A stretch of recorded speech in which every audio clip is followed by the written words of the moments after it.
Hello, fellow Sapiens, and welcome to Midnight Sapien. Whether you're walking through a wind-stilled morning, curled into the last quiet minutes before sleep, or just looking for something thoughtful in the noise, this space is for you. Because tonight, we're stepping into the frozen world of 26,000 years ago, to witness how Ice Age hunters built entire homes from nothing but bone, hide, and fire. This is calm storytelling for curious minds and late-night thinkers. It's a nearly lost story, the making of a skin tent, built in the white silence of the mammoth steppe, beneath smoke, beneath stars. But it doesn't begin with triumph or tools. It begins with a cold, not with building, but with surviving.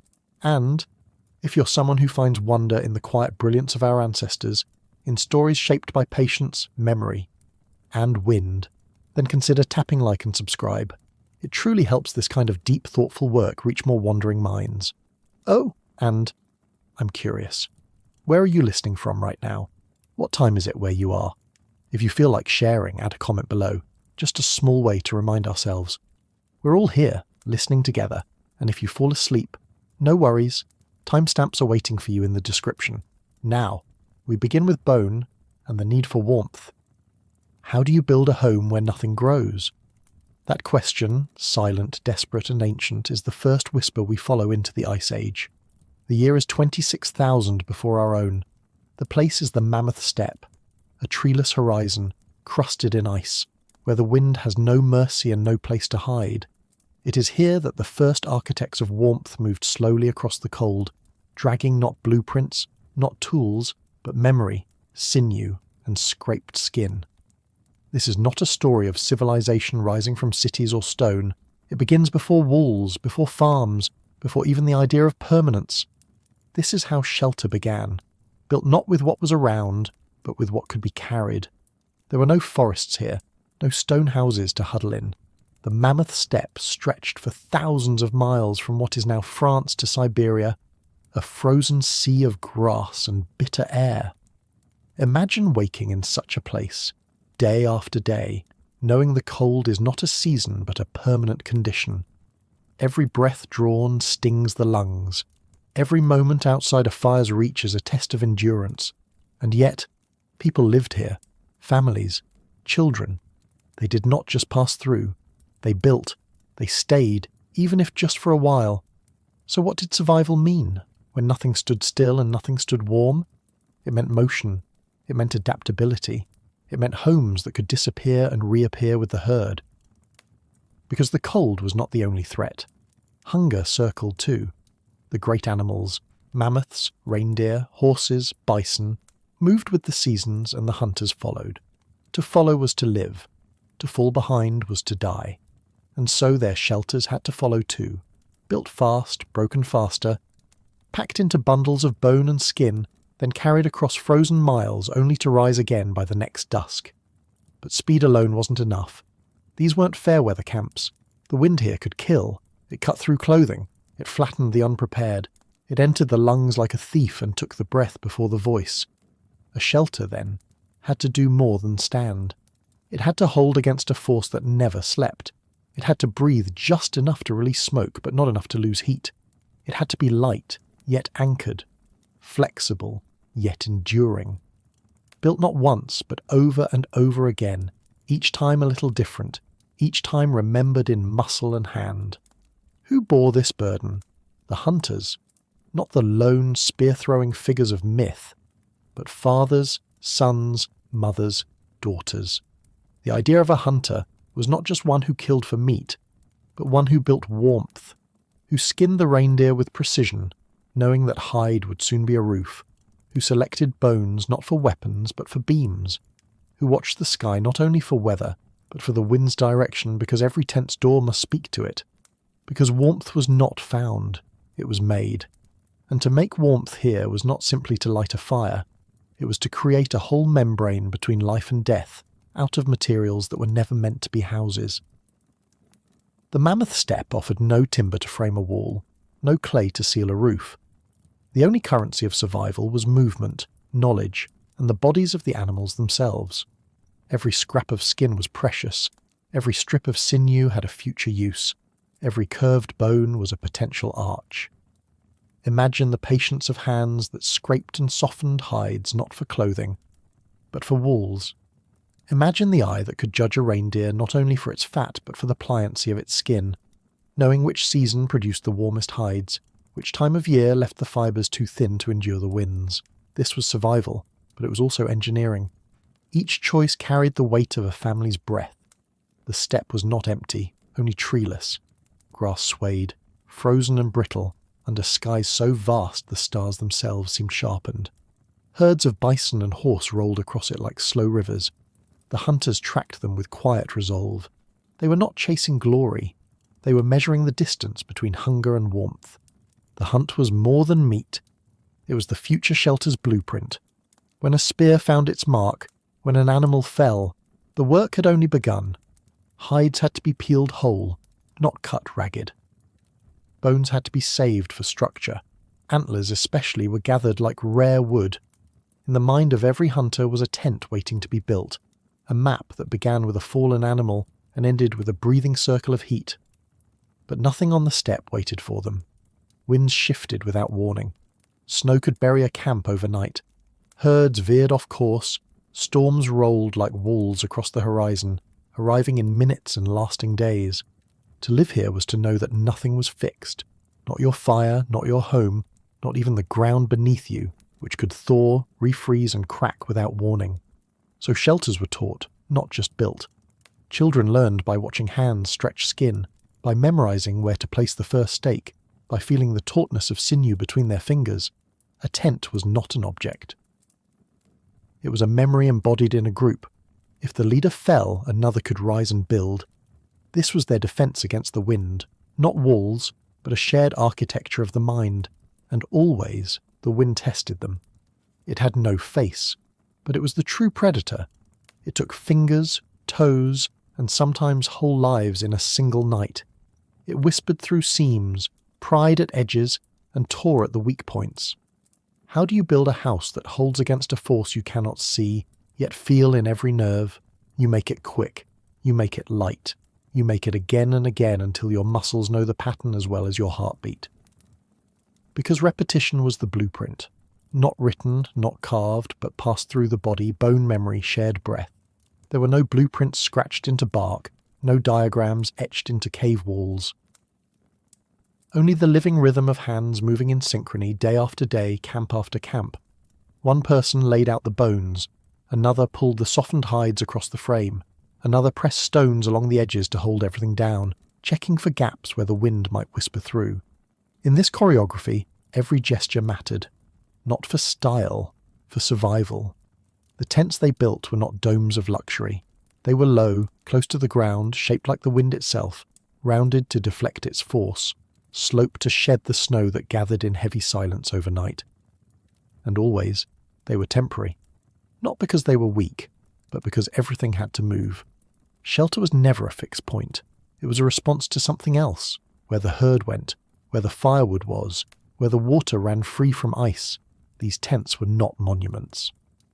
They were breaths in the frost, appearing and vanishing like mirages stitched from sinew. What then does it mean to call these people hunters? The word shrinks them. In truth, they were architects, engineers, memory keepers, fire shepherds. Their tools were not just spears and scrapers, but timing, silence, and the ability to feel the weather coming before it arrived. The hunter's burden was not the kill.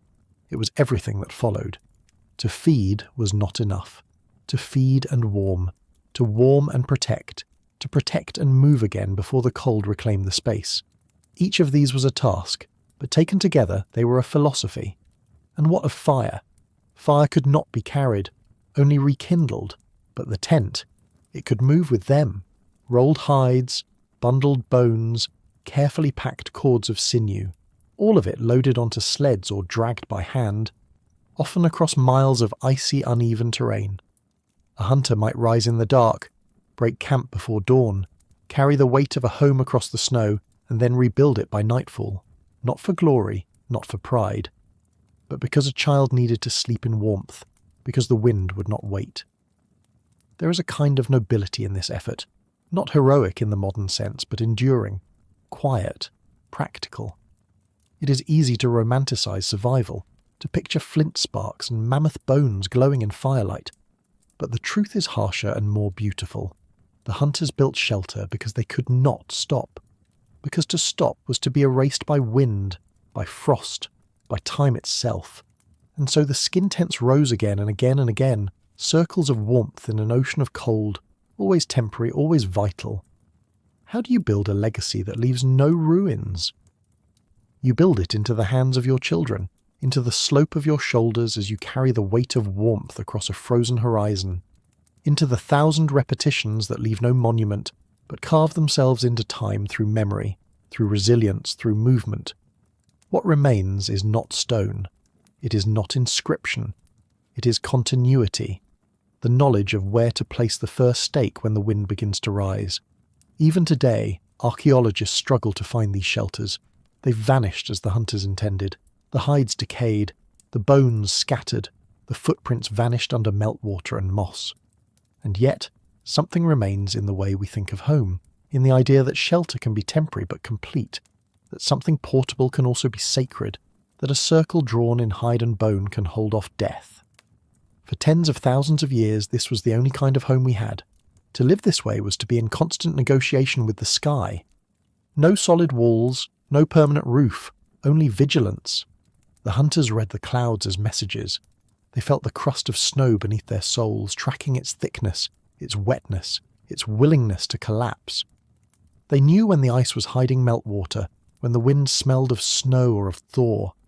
Every sense was tuned not just to prey, but to pressure, light, silence.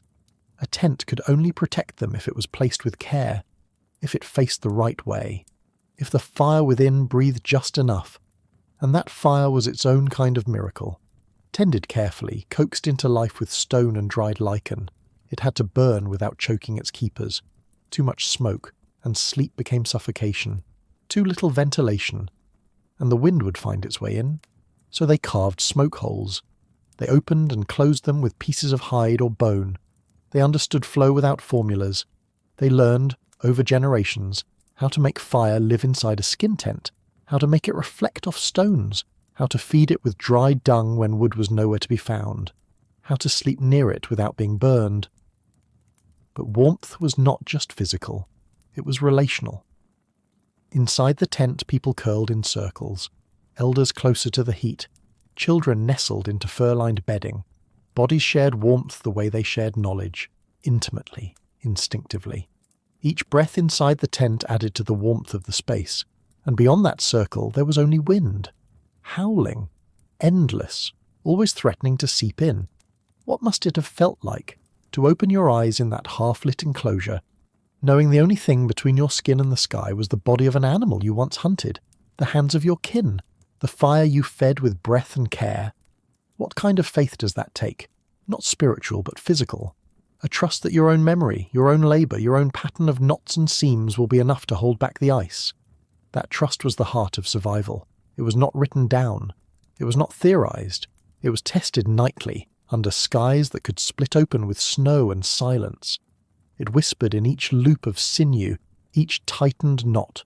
It moved in the eyes of the builders as they crouched low, checking tension, pulling hides taut across a frame of ribs and memory. The steppe offered no second chances. If a seam failed, if the fire died, if the snow crept in through the cracks, there would be no story to tell. And yet, these stories did survive, not in words but in echoes, in traces left behind, rings of post holes, scatterings of stone weights, ash where a hearth once glowed. In modern Arctic reindeer camps that hold a ghost memory of the same curves, the same tensions, the same shared spaces, the Evenki, the Chukchi, the Sami. Their knowledge, too, is a continuation of that ancient thread. Homes carried on backs, warmth built from flesh and flame, memory turned into fabric.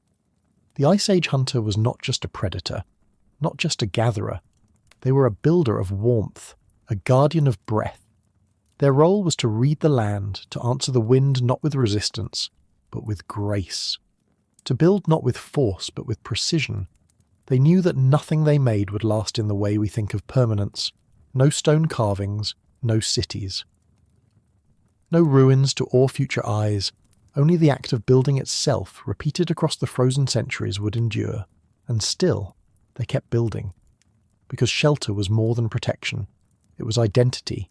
It was care. It was a signal to the sky, to the wind, to each other. We're here. We remain. We carry the warmth within us, and we will make it again tomorrow if we must. That quiet defiance, the act of building when the world says you cannot, is the most human thing of all. So now close your eyes.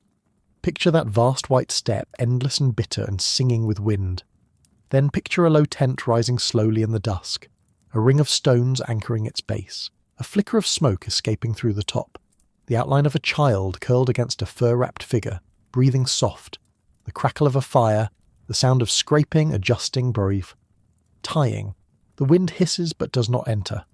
Just for this night the cold is kept at bay.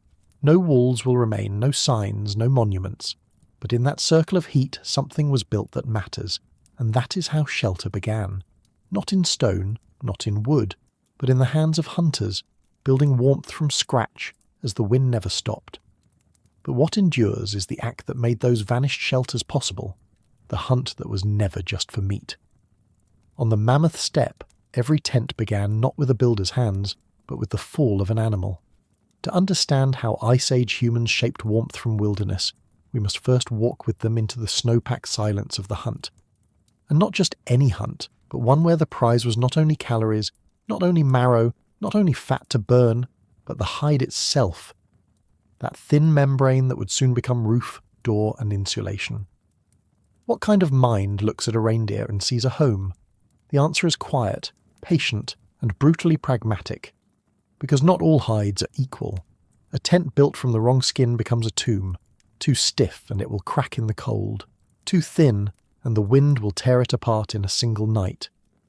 So they learned, over centuries, across generations, which animals made the best shelter. And that knowledge lived not in scrolls but in fingertips and instinct. Reindeer, small but numerous, gave soft, insulating hides in winter and more breathable ones in spring. Their fur was dense, their skins pliable when worked properly, and their size made them manageable for family-sized tents. Bison, when caught, offered vast sheets of hide, thick, durable and nearly impermeable to snow, but also heavy and slow to process. Elk gave long, flexible strips, ideal for seams and tension lines. Horses, leaner but still valuable, offered strong outer layers when no better animals could be found. It was not a matter of preference. It was a matter of balance, of opportunity, of season. But how do you time a hunt not for meat, but for hide? You wait. You learn. You walk the ridges where hooves have pressed frost into patterns. You listen to the silence of the herd, watching not for the fat ones but for those whose coats have begun to loosen, whose hides can be peeled whole, clean, unbroken. A winter hide is warmer, thicker, perfect for the tent's lower walls.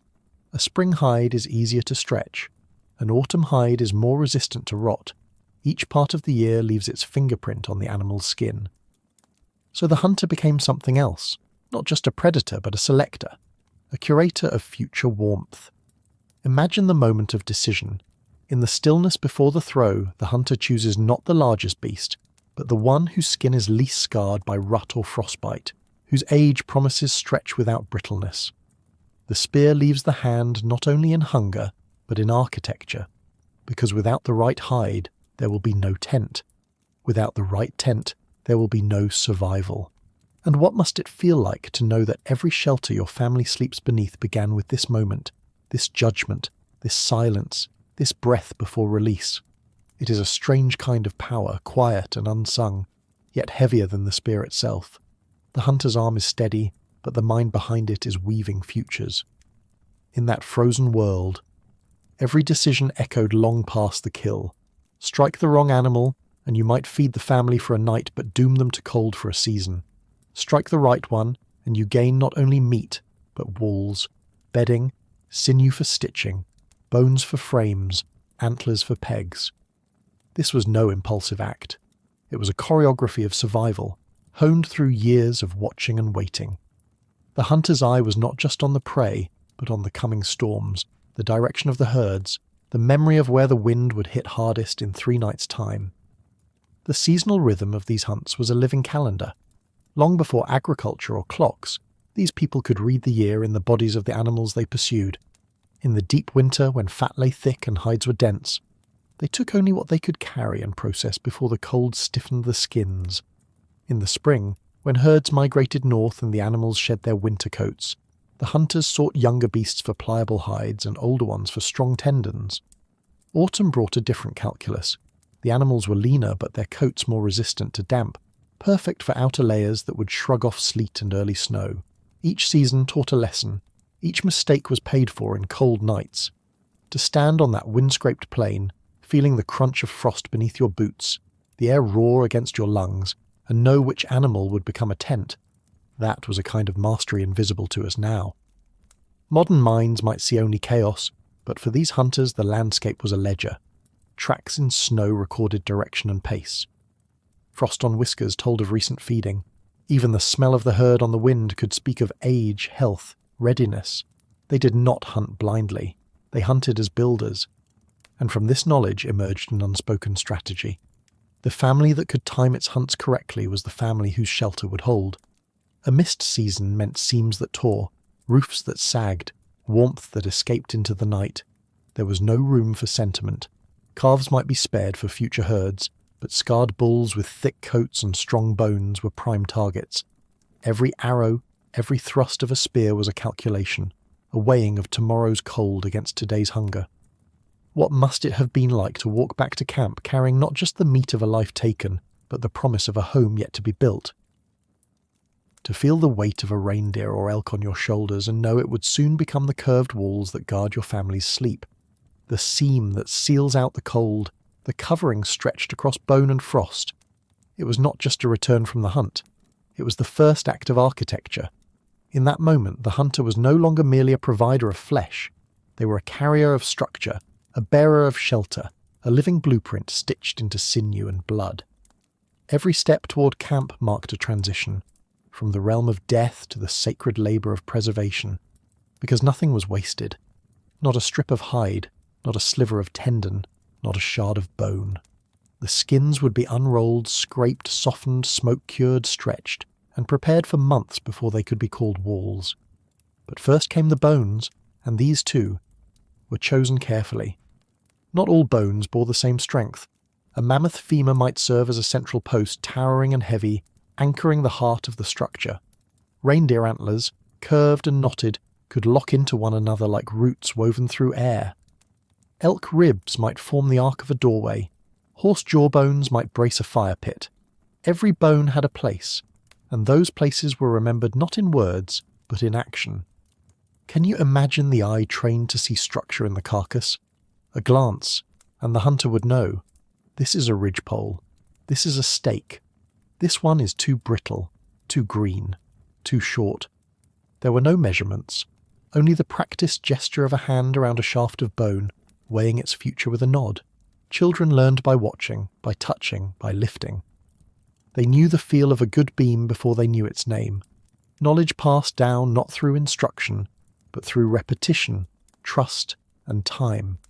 And when the bones were bundled, it was not as remnants, it was as blueprints, laid in order, tied with sinew, stored in patterns so they could be rebuilt exactly as before.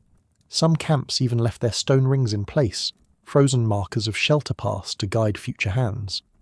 The tent might vanish, but its memory clung to the ground like a whisper. The hunter, then, was a bridge between realms, between the living animal and the lived-in space, between the wild and the known. Their spear was not a weapon of destruction, it was a tool of transformation. With it, they did not simply end a life, they began a process, one that would echo across days and nights, through scraping and sewing, through pulling and stretching, until what once ran with breath and blood became a circle of warmth beneath a breathless sky. How many generations passed down this quiet genius before a single one of them ever thought to call it invention? It was not invention in the way we speak of it now, with patents, with pride, with names engraved in memory. It was quieter, anonymous, woven into action, the kind of knowledge that never needed to be said aloud because it lived in the way a hide was folded or how a bone was stored with its mate. These were innovations born not in a moment of insight, but through the long accumulated noticing of people who could not afford mistakes. Their laboratory was the cold, Their experiments were measured in lives kept warm or not, and in that unforgiving world, bones and antlers were more than refuse. They were the skeleton of the shelter to come.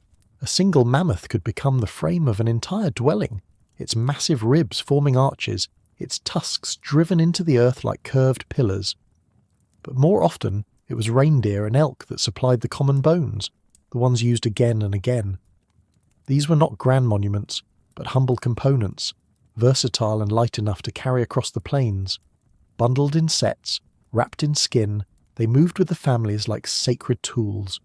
You did not leave your frame behind any more than you would abandon a child. The structure was not a place, it was a process, a ritual, a rhythm. Antlers, in particular, held a strange magic. Shed and regrown each year, they were the bones that returned. And so they became connectors, used to lash beams together, to brace joints, to serve as pegs and stakes. They were strong, flexible, and full of memory. When used in shelter, they created a sense of circularity. What had once crowned the animal now crowned the dwelling. Death fed life. The wild gave structure. It was not symbolic. It was deeply, desperately practical. And in that practicality lay its poetry. Stone had its place too. Not as walls, but as anchors. Heavy rings of rock were placed around the base of the tent to hold the hides down, to resist the wind's endless pulling. Sometimes these stones are all that remain, quiet fossils of vanished homes. Archaeologists find them like echoes, circles buried beneath soil, too perfect to be natural, too faint to fully explain. They are the ghosts of structures built not to last, but to matter. So the hunt was never complete until the body was transformed, until the skin was scraped and cured, until the bones were stacked and marked, until the firewood was gathered and the first loop of sinew tied tight. What began with a spear ended with a seam, and the builders, in their silent labour, knew this. They did not draw blueprints because the map was in their hands, in the fold of a hide, in the angle of a rib, in the arch of an antler locking into another. How do you measure genius when it leaves no inscription but lets a child sleep through a night of howling ice? You measure it in absence, in the cold that didn't reach the bones, in the wind that passed over instead of through, in the breath that stayed warm enough to not turn brittle. You measure it in the silence of sleep, in the heartbeat of a fire's glow reflected on taut hide, in the moments no one remembers because nothing went wrong. That is the quiet success of the Ice Age hunter, not in the kill but in the invisible architecture that followed. A tent that stood was never celebrated. It simply allowed life to go on. Every shelter began with that first choice, of animal, of moment, of season. And behind that choice, the accumulated intelligence of thousands of hunts, each generation refining not tools but timing, not technique, but attention. The steppe was vast, but it was not empty. It was filled with signals, the angle of a hoofprint, the rhythm of the wind, the smell of rut in the air. The hunter's gift was not dominance. It was discernment, a wisdom that bent to the world instead of trying to break it. The skins would be scraped and soaked, rubbed with fat, smoked over slow fires to repel insects and rot. The bones would be cleaned, dried, sorted by length, by curve, by use. This was not scavenging, it was selection. Curated by hand, stored in memory, tested by weather. The result was not just a structure, but a synthesis of biology and necessity. An elk's rib was not just a rib, it was a threshold. A mammoth tusk was not just ivory, it was a central pillar. These animals were not wasted, they were transformed. Their bodies continued, redefined as home. Inside these tents, under these bones and hides, stories were told. Not carved into stone, but breathed between generations, of how the old ones had tracked the herd across 5 days of blizzard, of the time a bison's hide held fast against a night of screaming wind, of the antler that split and had to be replaced mid-storm. These were architectural tales passed not in diagrams but in firelit memory. The wisdom was not stored in objects. It was stored in people, and maybe that is why so little survives. Not because it was simple, but because it was lived. These structures were never built to last forever. They were built to hold long enough to sleep, long enough to dream, long enough to wake and move again. And in that movement was everything. The reason the tents were light, the hides mobile, the bones wrapped and bundled for the next stop.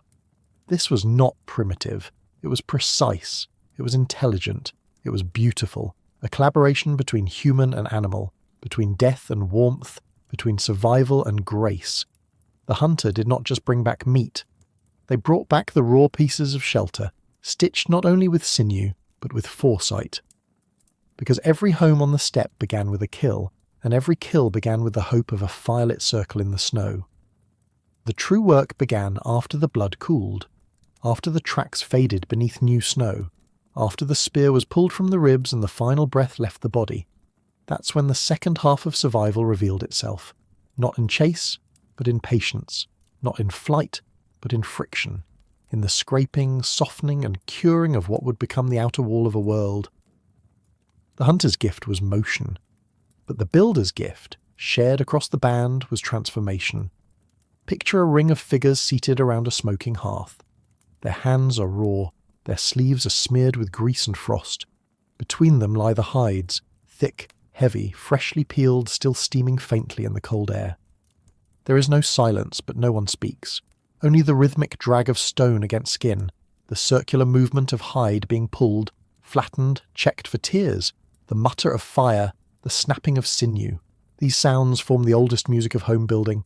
The tools are simple: flakes of flint, honed scrapers made from chipped stone or mammoth ivory, blades set into wooden grips with pine resin. Each has a purpose.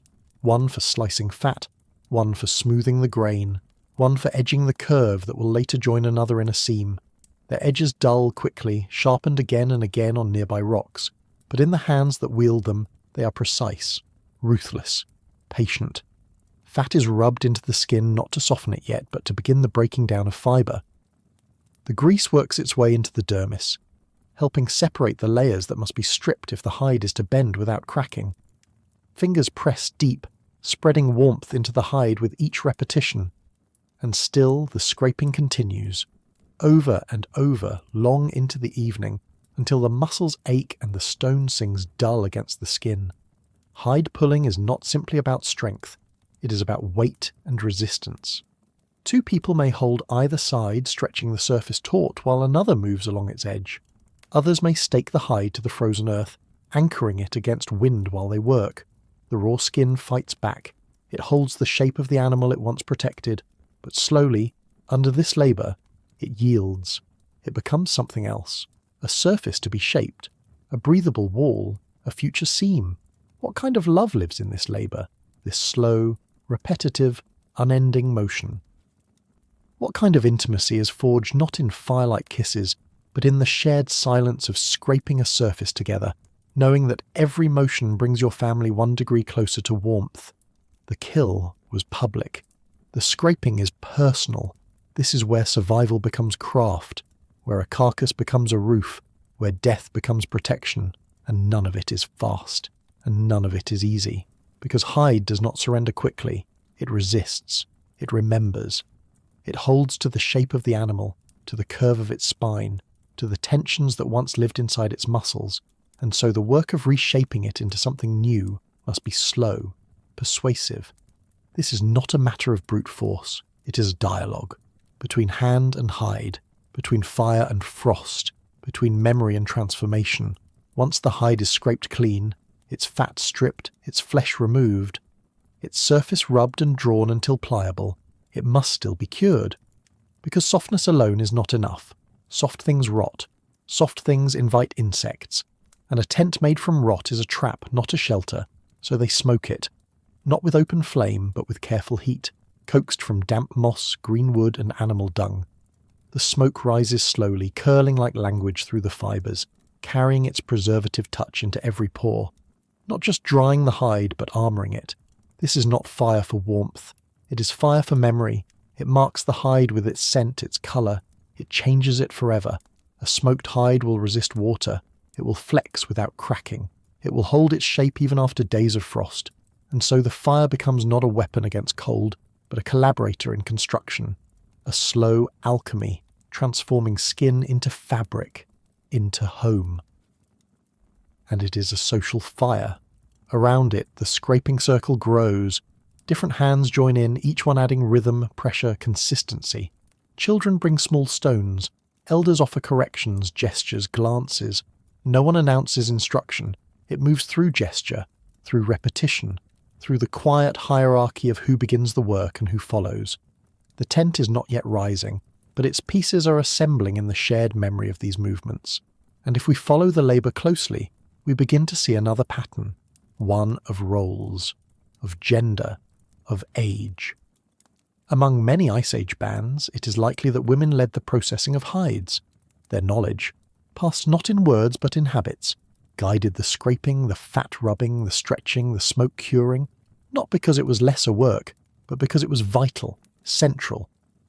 Without it, the hunt meant nothing. And in their hands, the hide became not just a barrier but a language of care. Every scraped surface, every stitched seam was a quiet declaration. We will live another night. Is it possible that labour could be love? That in the crack of a scraper, the rub of fat, the kneel beside the fire, there is a form of intimacy deeper than words? To soften a hide is to promise warmth to someone who does not yet know they will need it.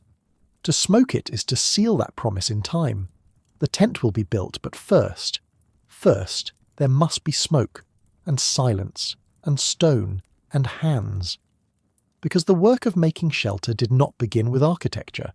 It began with the daily devotion of those who bent over the hides for hours, who rubbed, pulled, smoked, and shaped until what was once alive became something useful, something sheltering, something safe. This was not the labour of a moment. It was the slow architecture of persistence, the crafting of endurance into a form that could fold and unfold, resist wind and contain breath. The smoke rose for days, not in columns but in veils. It drifted through camp like a second skin, clinging to clothes, to hair, to memory. It smelled of wet moss and rendered marrow, of bark and bitter lichen. It clung to the hides as a ward against decay. And still the hands worked. They turned the hides at intervals, keeping the curing even, adjusting for wind direction, for flare-ups, for snow. Each step mattered. Too little smoke, and rot would creep in. Too much, and the hide would stiffen, lose its breathability, become a wall that cracked rather than flexed. So they watched. They felt.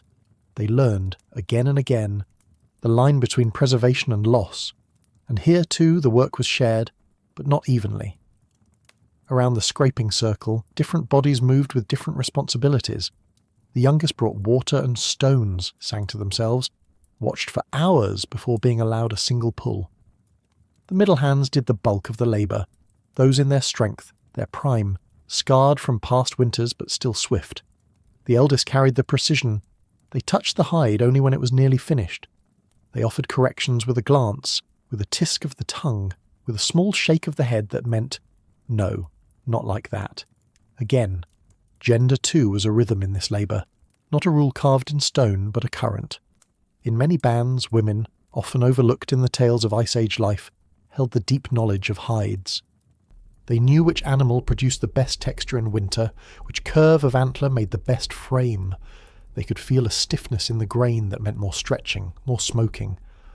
And their hands bore the proof, calloused, cut, blackened with soot and grease. They did not hunt the reindeer.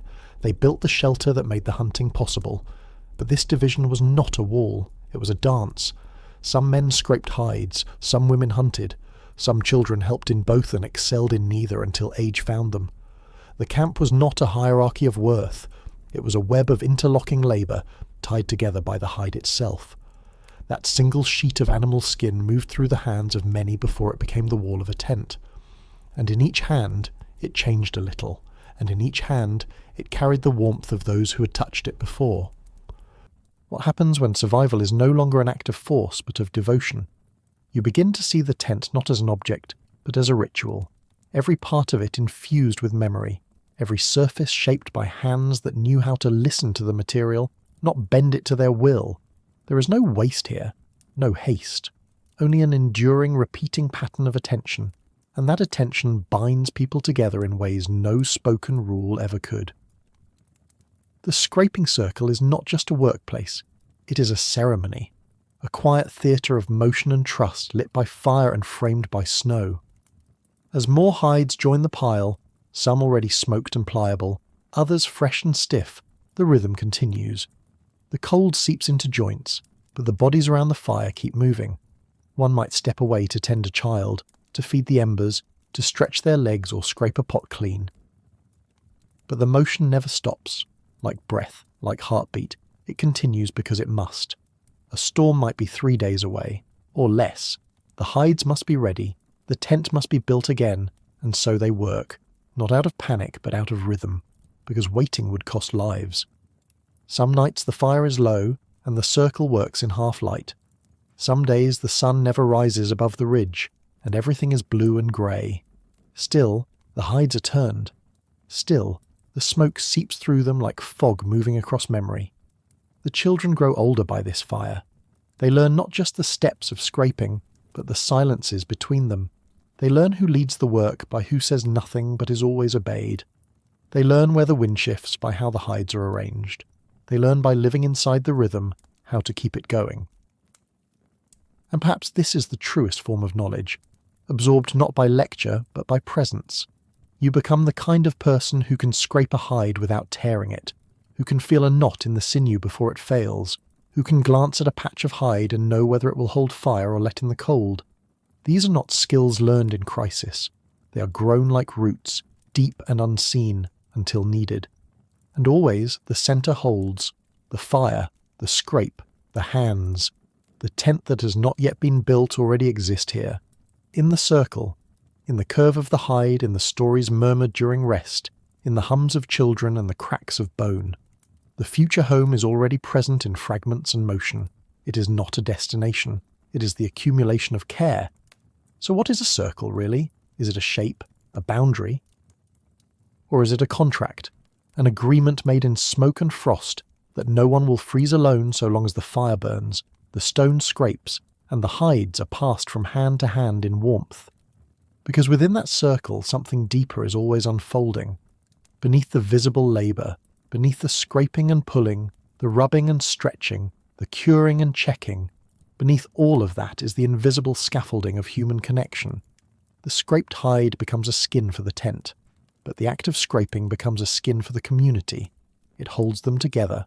It teaches them who they are, not through laws, not through weapons, but through repetition, presence, and the shared endurance of cold hands and long nights. The hide begins to change. Its stiffness gives way to a flex that can fold without breaking, bend without complaint. Its surface darkens from smoke, turns supple with oil, grows warm to the touch even in the absence of fire.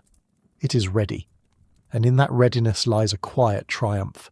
It will not crack in the night, it will not rot in the thaw, it will not betray its builders, it will hold, because it has been known, because it has been touched, because it has been made not just through skill but through time, and then, without ceremony, it is folded, it is rolled, tied with sinew, and placed with the others. The circle does not cheer, the fire does not flare, another hide is ready and the hands move on. Perhaps a glance is exchanged, perhaps not, but the tent is one hide closer to being whole, and that is enough. Some of these hides will become the outer walls, layered and weighted, braced against wind. Others will be sewn into the roof, curved like the sky it protects them from. Some will become doors, flaps, smoke vents. A few may be cut into strips used to tie bones, to lash poles, to reinforce weak points. Even the scraps will find use, as padding, as cordage, as insulation beneath sleeping bodies. There is no waste, because there is no margin for error.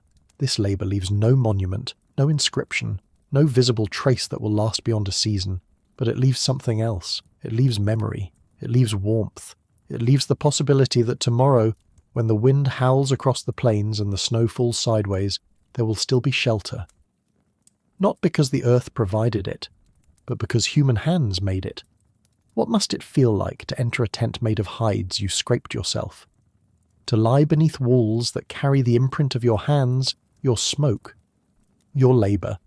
To know that warmth, when it comes, is not a gift from the sky, but a circle of work, of breath, of time, and of care. This is what the scraping circle builds. not just a home, but the idea that survival is something we make together. What does it mean to build shelter in a place that offers no trees, no walls, no roofs, only open wind and the bones of giants long dead, on the mammoth steppe, where the sun scraped low across the snow and the horizon revealed no mercy? The hunters built their homes from what the cold could not consume. Mammoth bones, curved and massive, once moved by thunderous muscle, now lay in the soil like the ribs of the world itself. To build shelter here was to dig into the bones of time. It was not a choice. It was the only possibility left standing. They chose their materials with reverence, but also with urgency. A mammoth femur was not just a remnant of a vanished beast. It was a beam, a crossbar, a spine. Its heft could resist wind. Its shape could form a dome, but it could not be moved lightly. To use mammoth bone was to commit, to claim the weight of the past and fix it into the present. And yet not every camp could afford such monuments. In other places, other times, when the giants were scarce or the journey was fast, hunters turned instead to reindeer antlers. Lighter, more flexible, less eternal, but still strong. Their branching shapes could be lashed together to mimic a vault, or bound with sinew to create tension and curve. If the mammoth was a cathedral, the reindeer was a yurt, mobile, clever, responsive to the wind. Which one did they choose? It depended on the land, the season, the urgency. If the herd had moved quickly, if the children were cold, if the ground was too hard to dig and there was no time for ceremony, then reindeer antler and slender poles of scavenged driftwood might suffice. But if they had time, if the hunt had been good, and the place seemed to offer safety, they dug deeper. They raised a frame that could last through blizzards, a frame that hummed with the memory of tusks and thunder, and so the invisible lines were drawn, not with chalk, not with cord, but with memory. The builder, often the elder, the one who had seen more winters than scars, walked the wind-beaten snow, counting steps, reading the slight shifts in ice and drift. There was no map, no drawing in the dirt, only the recall of the last tent and the one before it, and the curve of a shoulder remembered in frost. The frame began as a ring, always a ring, because only the circle could resist the wind from every side. Only the circle could hold the warmth at its centre. From this circle rose the ribs, curved bones, lashed at the peak, forming a dome not unlike the vault of the sky above. Between them, cords of sinew or rawhide pulled taut, the skeleton of a home. The wind would find it, yes, but it would not take it, because it had already stood inside the mind of the builder long before it stood on the earth. What does it mean to hold a house in memory before it touches the ground? It means that building begins long before the first bone is lifted. It means that every shelter is a recitation, an old song replayed not through sound, but through motion, through the sequence of hands repeating gestures they learned at firesides, with smoke in their eyes and frost on their knuckles. The invisible blueprint was not drawn. It was inherited, stored not on bark or hide, but inside the body. A slow choreography of construction passed from elder to apprentice, parent to child, until even the curve of a mammoth tusk knew where it was meant to rest. And when the bones had been laid, the question became how to make them stay. The wind on the steppe was not gentle. It clawed, it surged, it tested every seam, every joint, every decision. So the builders answered with weight, not nails, not glue, but stones. Cold, silent, patient stones, gathered from riverbeds, from cliffs, from glacier tongues. Some were the size of a fist, others heavy enough to take 2 people to drag them across the snow. These stones were placed around the base of the hide, creating a skirt of weight that held the tent down like a seal. In storms they added more, in softer seasons fewer, but the principle remained. The earth would anchor the skin, and when stones were not enough, they turned to the earth itself. They carved shallow trenches into the frozen soil, no deeper than a hand, but deep enough to sink the edges of the hide into. The ground froze again, sealing the fabric beneath a crust of permafrost. The cold itself became a tool, a clamp, a silent partner in the architecture of survival. This was not a fixed plan. Each camp adapted. In some, bones were pounded into the earth like stakes. In others, ringed stones were placed around the inside, pressing against the base of the tent from within, like a second spine. sometimes both. It depended on the season, on the kind of hide, on the shape of the wind that week. There was no universal design, only universal need and infinite variations in how it was met. And yet, despite these differences, there was always a sense of continuity. The shape returned. The curve, the dome, the firehole above and the sleeping circle below. Even in different places made by different hands, there was a sameness to the logic, a geometry that echoed from camp to camp, from one horizon to the next, like the repetition of a drumbeat across distance. Some might say this is engineering, others might say it is memory. But perhaps it is something older, the intuitive translation of need into form, to make a shape that resists wind, to find weight in a world that wants to lift you away, to draw warmth out of bones. These were the principles, not taught, but lived, not written, but felt. And beneath it all, the builders carried the design not on paper, but in the curve of their hands, the way they walked the ground, the way they listened to the wind before choosing where to place the first stone. This invisible blueprint was never spoken. It was absorbed. When a child followed an elder out into the snow, watching them trace a circle with a boot or a stick, they were learning more than measurement. They were learning how to see space as a shelter yet to be built. The elder would walk, pause, stoop, place a stone or a piece of bone, and the child would memorize the gesture, the distance, the direction. That was the plan. That was the design. And over the years, the child would become the one who walked first, who stooped first, who chose the line the wind could not cross. Imagine the world inside their minds. Before the first bone was set, the entire shape of the tent already lived there. The weight of the stones, the angles of the tusks, the tension of the rawhide cords. They could see the curve of the walls, the arc of the roof, the gap left for smoke. They knew where the fire would sit, where the entrance would open, where the warmest spot would be for the smallest child. To build was not to invent, it was to remember. And in remembering, they built frames both humble and monumental.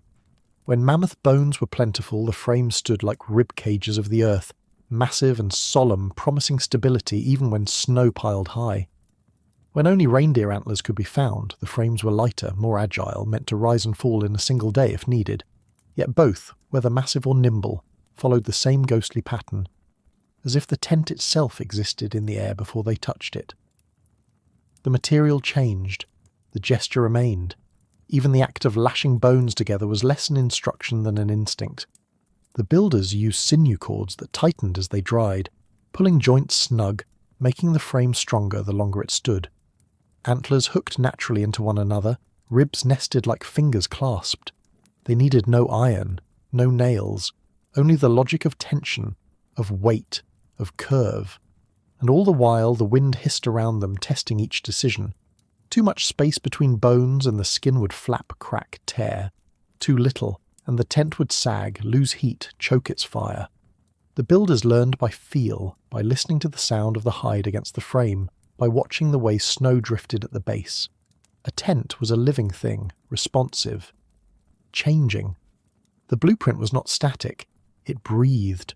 To live this way was to know a kind of architecture we have mostly forgotten, one where the line between design and body, between blueprint and hand, dissolves, where shelter is not drawn but carried, built not from permanence, but from an endless repetition of care and recall. What must it feel like to hold an entire house inside your mind, knowing it will vanish and be reborn again and again? Perhaps it feels like breathing, like walking a trail you know so well that you can follow it in darkness. The knowledge is not separate from the self, it is the self, and so, when the builders laid the bones into the ground, they were not constructing something new, they were reawakening something old. The tent was already alive in their memory, and the act of raising it was a kind of resurrection. In many ways, the tent was a body. The mammoth bones became its skeleton, arched and interlocked, grounding it in place. The hides, once stretched over the frame, became its skin, tough, weathered, breathable. The sinews and cords were its tendons, binding muscle to bone. The stones were its feet, anchoring it to the earth, and at its heart the fire, flickering, pulsing, a hearth-lung exhaling heat into the silence. A tent was not a thing you built and left. It was a thing you lived inside, like a second body. It wrapped around you, moved with you, aged with you. Some of these tents stood for days, others for weeks. A few, when the hunt was good and the weather was kind, lasted for a season. But none were meant to remain forever. That was never their purpose. The bones could be lifted. The hides rolled. The stones sometimes left behind as rings in the dirt. Ghost footprints of a vanished shelter. But even when gone, the tent did not disappear. It travelled. It lingered. It waited in the mind for the next place to rise. Builders knew this. That was the power of their work. They were not making monuments. They were making continuity. The home did not exist in one place. It existed in the motion between places. The frame was an idea made visible, then made portable. To raise a tent from memory was not just an act of survival. It was a declaration. We will not vanish with the wind. We will not forget how to be warm. And each time the tent rose again, it carried echoes of the last. A bone with a notch from a storm 2 winters ago. A stone with a chipped edge where it cracked against frost. A hide still stained with smoke from another hearth. Another night. The materials remembered, even if no one spoke. They had their own language of marks and wear, of tension and warp. The frame, once built, was not just shelter, it was story. So the builder's memory did not stand alone. It was supported by the bones themselves. Their shapes taught the hands what to do. Their curves guided the structure, told the wind where to go, told the fire where to breathe. A good builder listened, not just to the earth, but to the frame. And in listening, they heard the same truth over and over again. What shelters us best is what we carry in our bodies, our memories, and our hands. By the time the frame stood complete, bone lashed to bone, antler gripping sinew, stones circling like a low horizon, the air around it had changed. The builders stepped back, not to admire, but to confirm. Every joint was checked, every lash retied, every curve compared to what lived in the mind. It didn't need to be perfect. It needed to hold, to bend without breaking, to breathe without falling apart. A tent that held too rigidly would fail in the wind. A tent too loose would bleed heat. The balance had to be just right. And only lived experience, earned through hundreds of iterations, could find it. Now came the covering. The hides, cured and smoked, softened by hands and warmed by fire, were carried into place. Each one was heavy with memory, scraped by the circle, chosen by the hunters, shaped by time. They were lifted, draped, stretched over the bones like skin over muscle. Some were stitched edge to edge, others overlapped, held down by stones or frozen ground. Openings were left for the fire's breath, but only just enough. Everything else had to seal tight, because the wind was watching. Once covered, the tent transformed. From a frame, it became a womb. Inside, the air changed. Softer, warmer. Shadows danced along the inner walls. The bones that once belonged to beasts now belonged to people. The Earth's architecture had become human, and inside this space, this circle stitched from death and invention, children would sleep, elders would speak, lovers would find each other, life would unfold, sheltered by engineering passed through the blood. In time, the tent would come down. It always did. The herd would move, the storm would shift. The memory would be packed again into hide rolls and bundles of bone. Stones would be left behind, and years later, another hunter might find them. A circle. A clue. A ring of meaning left in the soil. What the archaeologist sees as pattern, the builder once saw as home. Even now, millennia later, those rings survive. Not the hide, not the sinew, but the bones, the stones, the outline of human intent. We call them dwellings, shelters, temporary structures. But to the people who built them, they were not temporary. They were timeless, because the act of building them had no beginning and no end. Only repetition, only inheritance. So when you stand on the mammoth steppe, wind in your ears, snow in your eyes, and you see nothing but open space, remember, you are not alone. Beneath your feet, bones have already been laid, stones already arranged.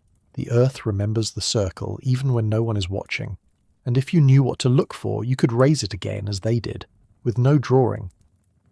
No blueprint, only a memory of warmth, A handful of bones and the will to shelter the ones you love. The frame was always there. You just had to feel where it wanted to stand. No thread, no rope, no cordage as we know it. Just sinew and bone and the practiced strength of hands that remembered every motion. In a world where even the concept of a needle had not yet hardened into metal, people stitched the sky shut with tendons, with memory, and with tools sharpened from death. Bone awls were the fingers that reached into hide and pulled history through. Slender, tapered, and burnished from long use, they pierced the thick skins that once ran across the steppe. Each awl was a shard of creature, carved from rib or radius, knapped by patience, smoothed by oil and time. Some were so fine they seemed impossible. Others were blunt workhorses, pushed through layers of hide with a palm or heel, leaving punctures as deliberate as breath marks on a flute. And through these holes, sinew, stripped from tendon, soaked in spit, dried just enough to hold. It had memory, this sinew. Once inside the body it had held muscle to bone. Now it held hide to hide. There was no excess in this world. No plastic spool, no backup twine. Every length of sinew was a decision. A gamble on whether this seam would last the season, and it had to be wet to thread. Dry sinew snapped, too wet, and it stretched beyond use. But just right, it swelled in the hole it passed through, tightening not because of knots, but because of its hunger to return to form. What happens when your tools are still half alive? When they remember being body? Binding a tent was not sewing, it was joining. The hides were not pierced to be decorated. They were meant to hold back a killing wind. Rawhide bindings looped around bones, anchoring joints where wood might snap. They tightened as they dried, shrinking into clamps so solid they could hold a frame together through a blizzard scream. What did it mean to build something that got stronger as it dried, that sealed itself with time? There were no needles as we picture them now. There were awls, yes, and there were sinews. But the threading was done by hand, often with a bone or antler shaft flattened and pierced to guide the tendon through. Sometimes a fish spine was used, a natural eye at the end of a barbed shaft. These were not tools that made sewing easy. They made sewing possible. Barely. And the labour was quiet. There was no rush.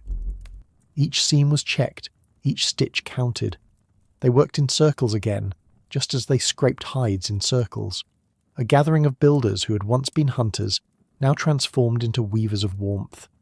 The wind might rise tomorrow, the snow might come in hours, but this seam had to hold. It had to hold laughter, flame, sleep. What kind of intelligence lives in a hand that has no pattern to follow, but knows exactly where the next puncture must go? It is the intelligence of tension, of feel, of the weight of hide stretched across a frame too large to see all at once, yet small enough to live inside. The builders knew that a tent was not just a shell. It was a stretched skin, and like any skin, it needed the right tension to remain whole. Too loose, and the wind would flap and shred it like a sail torn from a mast. Too tight, and it would split at the seams with the first shift of temperature. To get it right, they didn't measure. They tested, they pulled, they listened.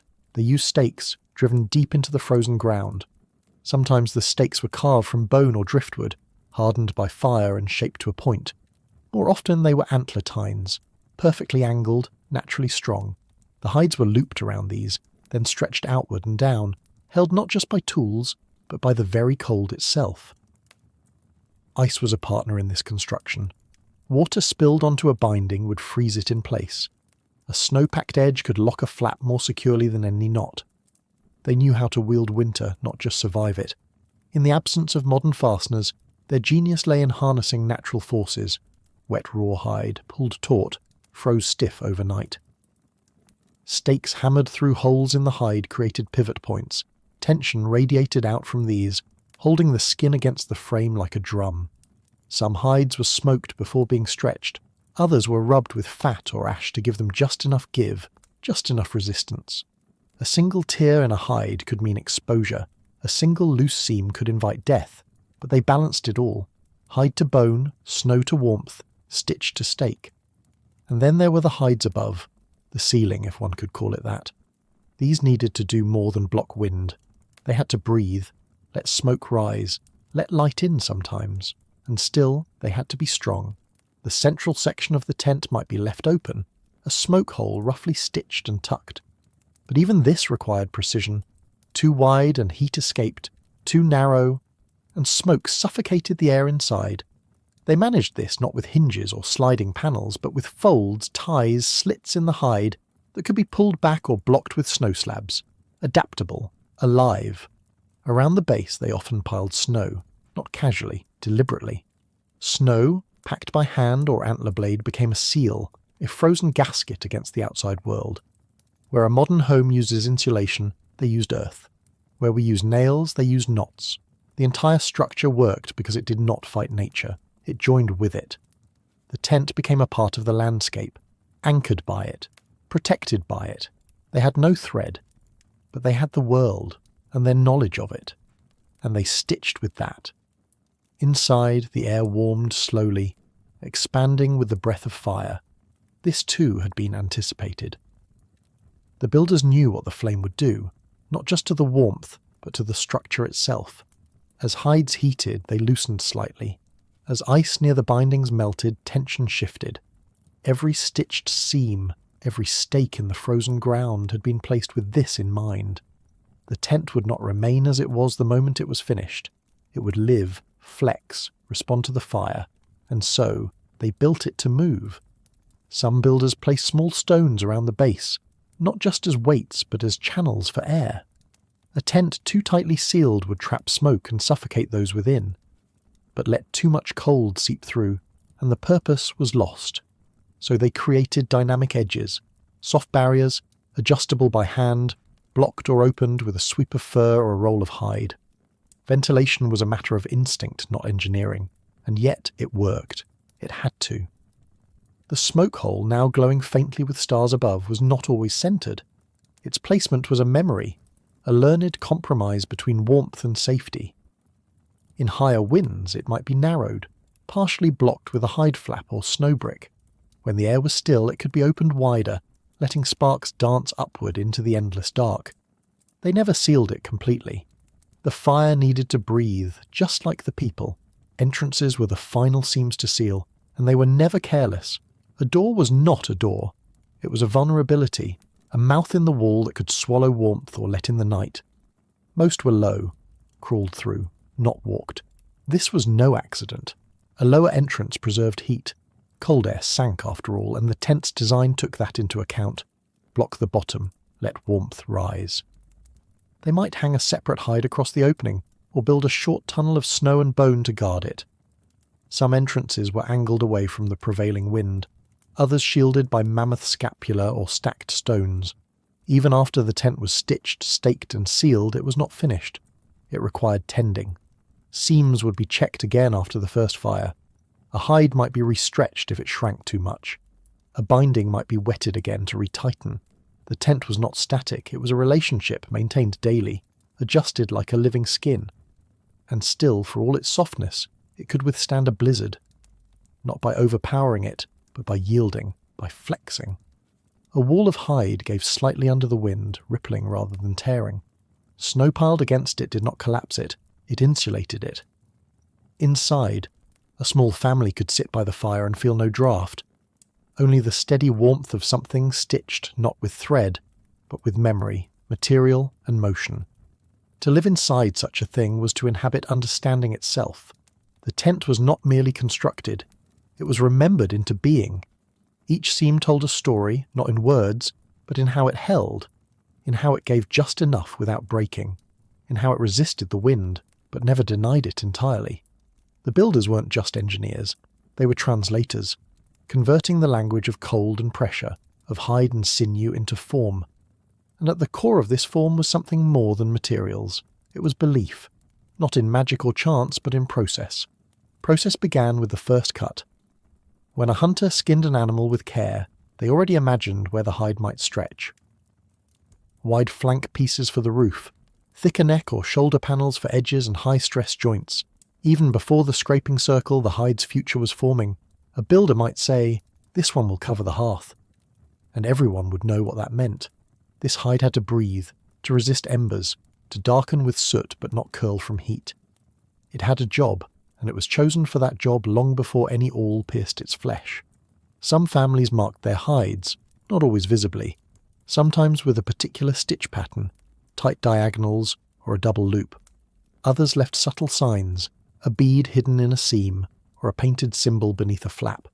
These weren't decorations, they were memory aids, a reminder that this hide once came from the northern herd, that it saw the dark summer, that it stretched across the sleeping place of a child who was now grown. Because hides outlasted people, they were unstitched and restitched, reused across seasons, years. A tent might be torn down a dozen times, each time packed carefully, folded in remembered patterns so that no seam weakened, no edge cracked. The sinew bindings were wetted before storage, then dried flat to prevent warping. Awls were stored wrapped in soft fur because if they broke, they could not be replaced easily. Some families had awls passed down for generations. More than tools, they were artifacts, carried like flint blades or carved spoons. And when the tent was rebuilt in a new place, it was not the same, but it wasn't new either. The pieces returned to form like muscles finding familiar rhythm. The builders did not need to speak aloud. One began at the windward side, another anchored the firewall, a third stretched the sleeping hides. The seams remembered where they had once lain, and the builders, in their motions, followed this silent choreography, stitching the past into the present, seam by seam. Children learned by watching. They did not begin with the awl. They began with touch, running fingers along the seam, testing tension, calling attention to looseness with a whisper. Later they would be allowed to pull sinew through a hole, then a few holes in a row, and finally, when they were ready, they were given a hide and told to make it hold. Not to make it perfect. To make it hold. That was enough. Perfection was not a concept that governed this world. Durability, resilience, repairability, these were the marks of mastery. The Ice Age tent was not an expression of aesthetic control, but of balance. The balance between time and material, between cold and combustion, between the stretching of a sinew and the drying of a hide. Each finished seam was less a declaration of completion than a promise. This will last, for now. The builders didn't praise their work in words. The praise came in silence. In the first night when the wind howled and no flap lifted. In the second night when snow piled high and no corner drooped. In the third night when a child coughed and the fire stayed lit and the smoke curled up and out just as it should. This was how they measured success, not in applause but in survival, not in applause but in sleep. And when a seam failed, because sometimes it did, it wasn't shameful, it was understood. The repair was the lesson. The tent was a teacher in this way. It offered opportunities to adapt. A hide might tear, but then the seam would be reworked, this time shorter. The edge folded under, the sinew tightened. Each failure became a stronger joint, a better memory, a new stitch in the long archive of their sheltering knowledge. To stitch without thread was not merely a technical skill, it was a worldview. It meant working with what resisted, with what refused easy manipulation. Bone does not bend, sinew does not come in even lengths. Hides are never identical, never predictable, and yet they made them fit. They turned stubbornness into shelter. They turned irregularity into rhythm. There is a quiet kind of brilliance in that. Not the brilliance of innovation, but of retention. To do a thing well enough that it need not change. To know it so deeply that it becomes invisible in practice. No one marvelled at the tent once it stood. They didn't walk around it admiring lines and angles. They simply went inside, warmed their hands and rested. The awe was in the function, and the function came from the seams. In the dark of a late Ice Age night, inside a dome of stitched hide and bone, the cold could be forgotten, just for a moment. There, with the fire whispering against the air and the smoke drifting out through its narrow exit, the people who built without thread lived inside the memory of their own knowledge. They had stitched the world back together with nothing but what it had given them, not scraps, not leftovers, essentials. This is what it meant to stitch without thread, to close the wind's mouth with bones and sinew, to hold warmth with tension and instinct, to turn death into a living wall, a wall that moved, a wall that sang in the wind but did not fall, a home built from nothing and from everything. miracle wasn't that they survived the Ice Age. The miracle was that they made fire live inside skin. How do you hold flame in a house of hide? How do you cradle combustion without letting it consume? It begins not with ignition, but with placement. The fire cannot be too close to the walls, or the heat will warp the seams, dry the rawhide, make the bindings brittle and risk collapse. But it cannot be too far from where people sleep either, or warmth will vanish into the void of snow beyond. The fire, like the heart, must sit in balance, central but not selfish, generous but never greedy. In each tent that centre was negotiated anew, a decision shaped by wind, slope, time and memory. Imagine crouching in that shelter, the stitched seams above you flexing faintly with the wind. Around you, silence thick with snow. Beneath you, the layered firs that separate you from frozen soil. And before you, a low-burning flame ringed by stone, flickering but constant. It isn't just warmth, it's boundary, identity. Inside the ring, you are human. Beyond it, you are prey. The hearth is a line drawn in heat. But where there is fire, there must be breath. And therein lies the paradox. The tent must hold warmth, yet release smoke. It must trap heat, yet not suffocate. So the roof is left open, slightly. A smoke hole, a vent, a wound in the ceiling carefully aligned with wind direction and slope. It changes by season, by storm, by the angle of the stars. Sometimes it is framed by a ring of bone or antler to prevent collapse. Sometimes it is nothing more than a practiced fold in the hide, a slit pulled taut with sinew. Still, smoke is never obedient. It coils, lingers, hides in corners. So the builders learn through trial and ritual, how high to make the dome, how steep the angle, how wide the exit. They burn grasses first, watching the path of the smoke. They shift the hides, just slightly, to coax it upward. There is no blueprint, only breath and ashen memory. What happens when the wind turns? When a storm rushes in sideways and smoke blows back into the tent, stinging eyes, choking sleepers? Then you learn again. You dig shallow trenches to draw oxygen inward from the base. You bank the fire with stones that absorb and release warmth more gently. You shift the bedding away from the gust. You adapt, because adaptation is the architecture of survival. In the dark, oxygen is a silent partner. It cannot be seen. But its absence is felt instantly, and so the builders think not just about warmth, but breath. A fire that burns too hot eats the air. A fire that smokes too cold thickens it. The harmony between flame and flesh is delicate. You learn to hear it. In the pop of fat, in the crackle of moss, in the hush between gusts. Because the tent is not just a shield against cold, it is a chamber of breath, a living lung, a circle of heat, and like a lung it must inhale as well as exhale. The builders knew this, not through theory but through the oldest science of all, repetition. A fire without oxygen dims then smothers. A tent sealed too tightly becomes a tomb. So they welcomed air, but on their own terms. Low vents dug near the floor let cold air seep in slowly, controlled by small hides that could be rolled up or packed with snow depending on the storm outside. High exits near the roof, like open mouths, let hot breath and smoke drift upward. This movement, cold in, warm out, was not a flaw in the system. It was the system. The shape of the tent itself supported this rhythm. Dome-like, yes, but not perfectly symmetrical. The highest point leaned subtly toward the smoke hole, guiding fumes along a natural curve. Some builders even angled the tent on uneven ground so that wind would draw smoke outward like a bellows. Others placed flat stones beneath the hearth to raise it, allowing better air movement beneath the flame and preventing it from burning into the frozen soil. Fire did not burn well when it sat too low, it suffocated, and so they raised it, carefully, respectfully, as one might lift a sleeping child. But heat was more than air.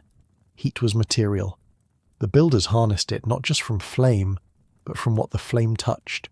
Stones were the first allies. Rounded river stones, hauled from thawed streambeds in summer, were placed in the hearth's edge. Once warmed by fire, they continued to radiate heat long after the flames died down.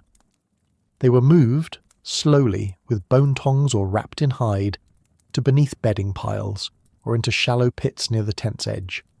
There, they glowed invisibly, making the tent feel like it breathed warmth even without flame. Animal fat was another quiet brilliance. Rendered from marrow and meat scraps, it became fuel and insulation alike. Slathered on hides, it added a waxy layer that helped resist frost. Mixed with moss and set in carved stone lamps, it burned slowly, providing not only light but a low, steady heat that could last through the night. These lamps, small as they were, extended the life of fire when wood was scarce. A hunter might carry one through the dark, a piece of the hearth in their hands. Then there was the bedding itself. Layers of fur and hide, softened by use, arranged not randomly but with careful intention. Thickest near the edge, where drafts intruded. Thinner near the fire, where heat gathered. Some families placed heated stones beneath the sleeping skins. Others used rolled furs as barriers, capturing warmth around sleeping children. In this way, the bedding became part of the heating system, not just comfort, but insulation and memory. Because they didn't just build heat, they built ways to keep it close. A fire might last a few hours, but a bed warmed by stone could hold its heat through the deepest stretch of night. And in a world where every morning could bring a white silence deeper than death, that mattered. Warmth was not luxury. Warmth was time. Time to sleep, to heal, to dream. And so they designed the tent like a womb of heat, radiant, retained, and protected. Sometimes heat came not from what burned, but from what reflected.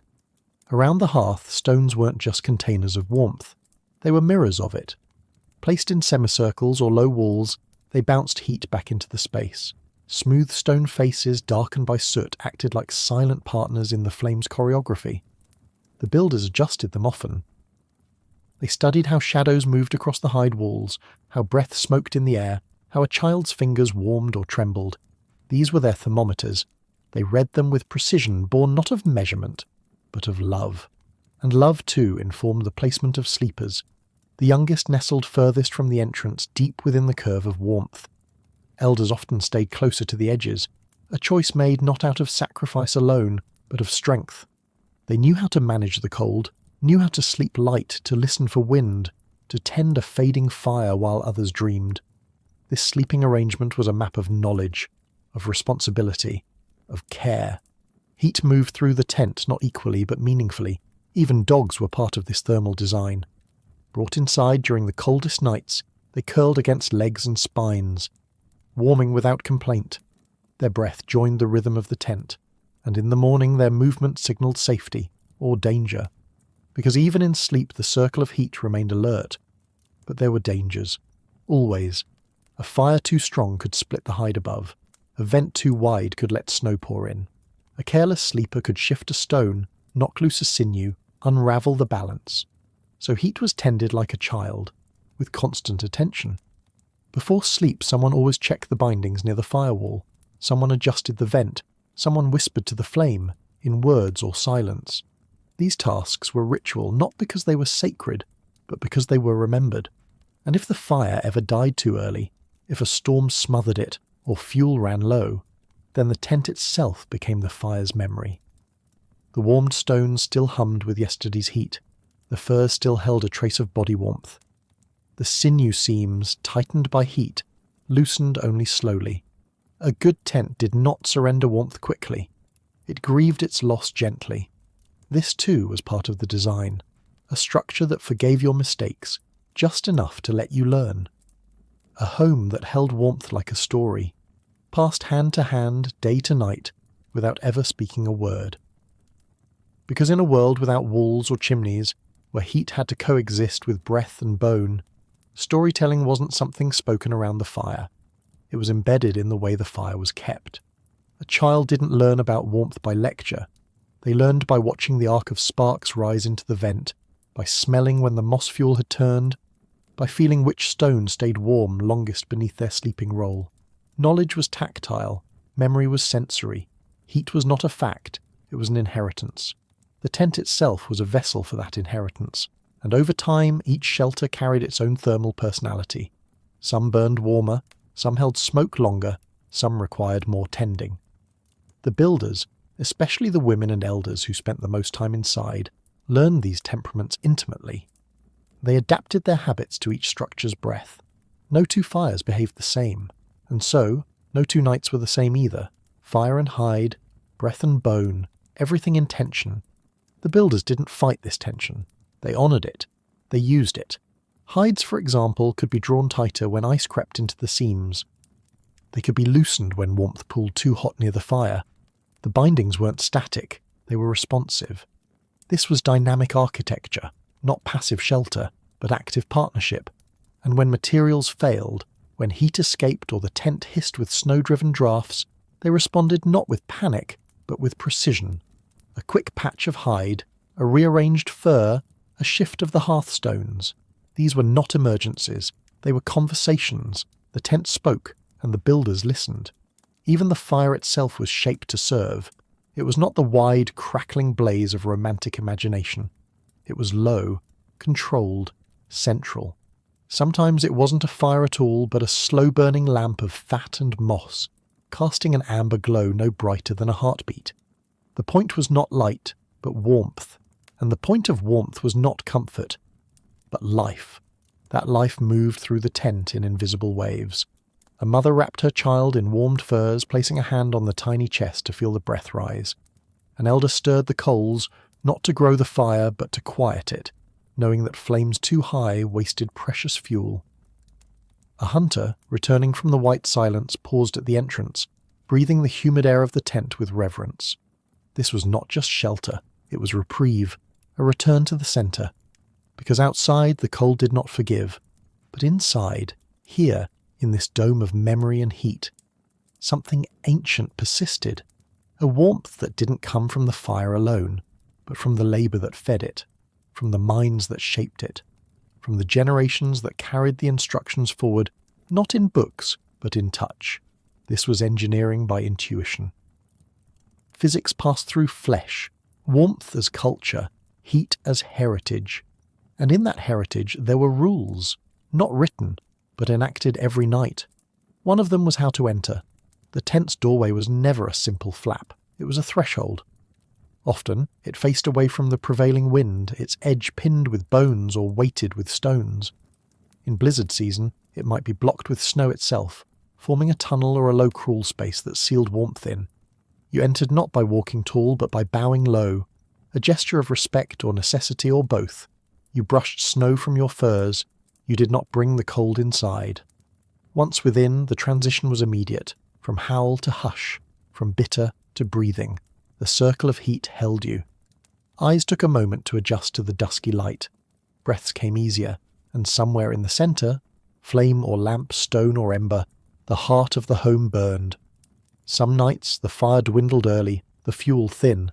Then families pressed closer, bodies becoming embers of their own. Sleep became communal insulation. Parents curled around children, elders tucked furs at the edges, dogs nestled in the hollows behind knees. The circle of heat wasn't always in the fire. Sometimes it was in the formation. And when the morning came, grey, windless, merciless, the first up was the fire tender.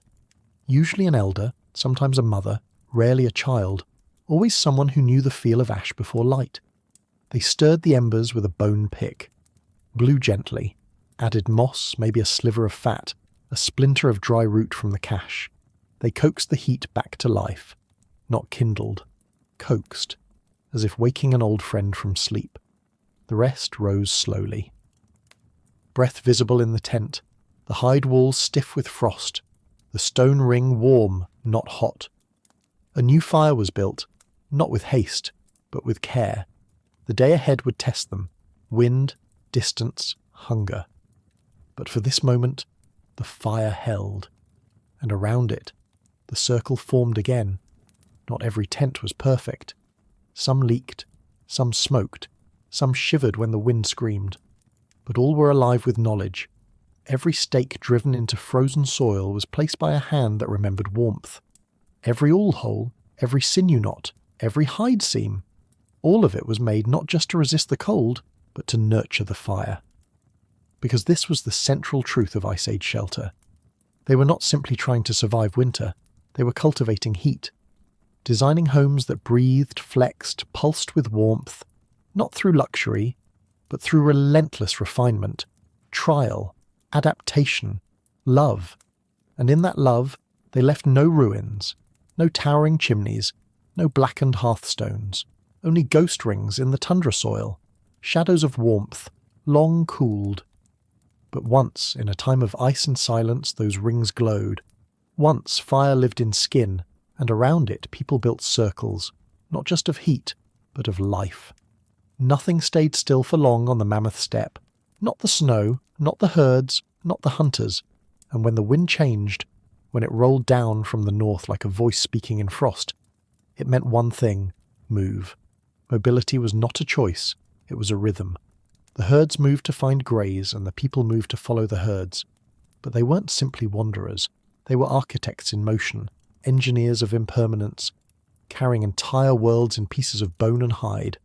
A tent might stand one day beneath the open blue and, by the next dawn, vanish without a trace, dismantled, packed, and ready to rise again miles away. This wasn't chaos. It was discipline. A choreography rehearsed so often it no longer required speech.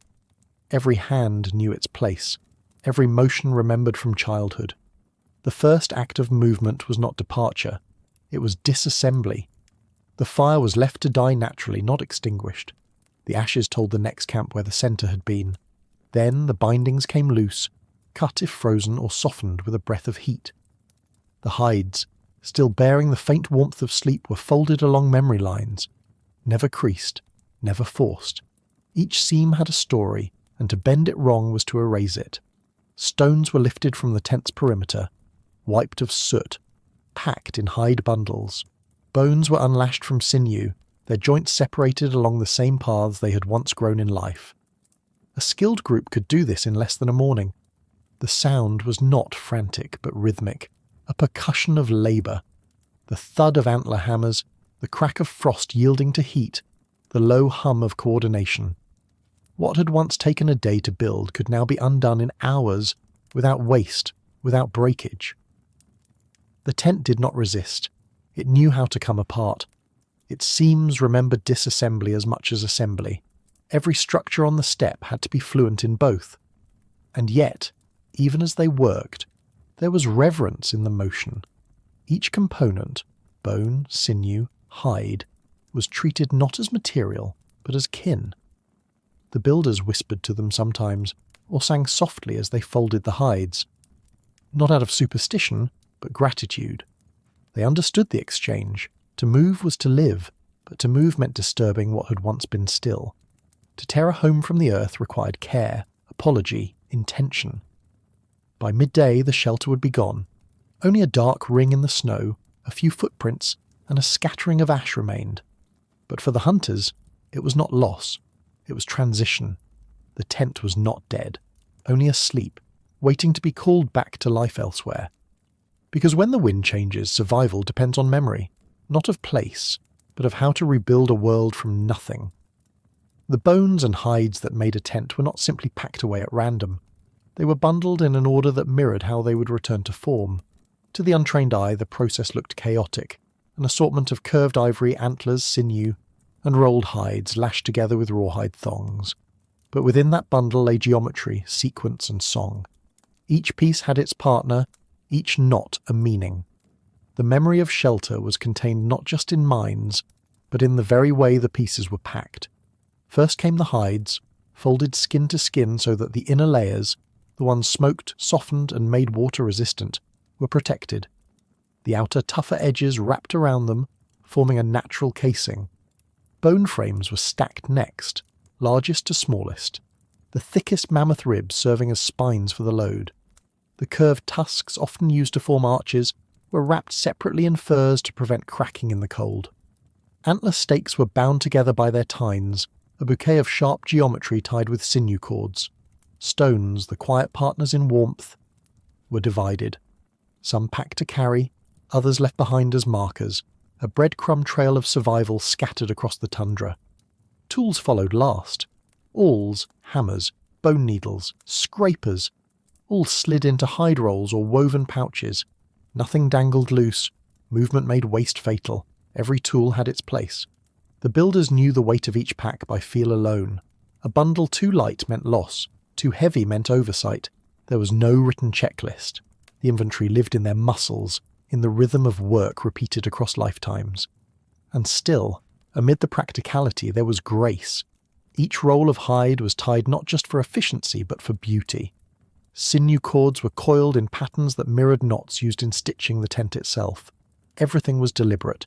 Even the act of packing mirrored the act of living, layered, cyclical, ordered by need and remembrance. By the time the last stones were lifted, the builders' hands were blackened with soot and grease, their breath forming clouds in the still air. Children helped where they could, carrying small bundles, collecting stray sinew, mimicking the motions of their elders with solemn pride. It wasn't play, it was practice, their apprenticeship in mobility. They were learning how to unbuild a home as carefully as they would someday build one. Then came the load-bearing.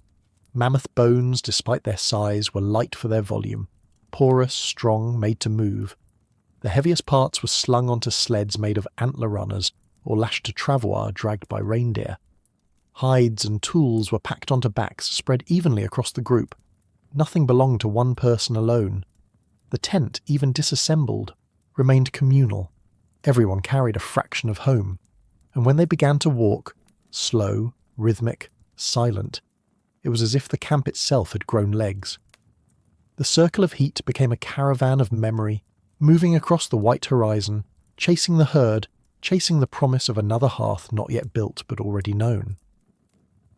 And as they walked, the memory of construction was kept alive in steps and stories. The same way a singer keeps rhythm, the builders kept sequence. Each movement of bone and hide was a line in a long poem of survival. Some whispered the order to themselves under their breath, the way a rib curves, the way an antler hooks, the way sinew tightens when it dries. Others carried the rhythm in silence, each muscle remembering what came next. They were not merely moving objects. They were carrying potential, the knowledge of shelter stored in the body and the bone. By the time they reached the next site, a shallow rise perhaps, or a curve in the steppe that offered protection from wind, they did not pause to decide what to do. They already knew, the invisible blueprint memorized in every motion, unspooled. The packs fell to the ground in precise order, just as they had been loaded. Stones first, then bones, then hides, then tools. There was no command, no need for instruction. They began as if continuing a conversation interrupted only by distance. The new tent rose quickly, not through speed alone, but through harmony. Bones were unwrapped, their frost wiped away with fur. The strongest men and women drove stakes into the frozen soil, their rhythm echoing the pulse of the earth. Others stretched hides, using breath to soften them, feet to press tension into the seams.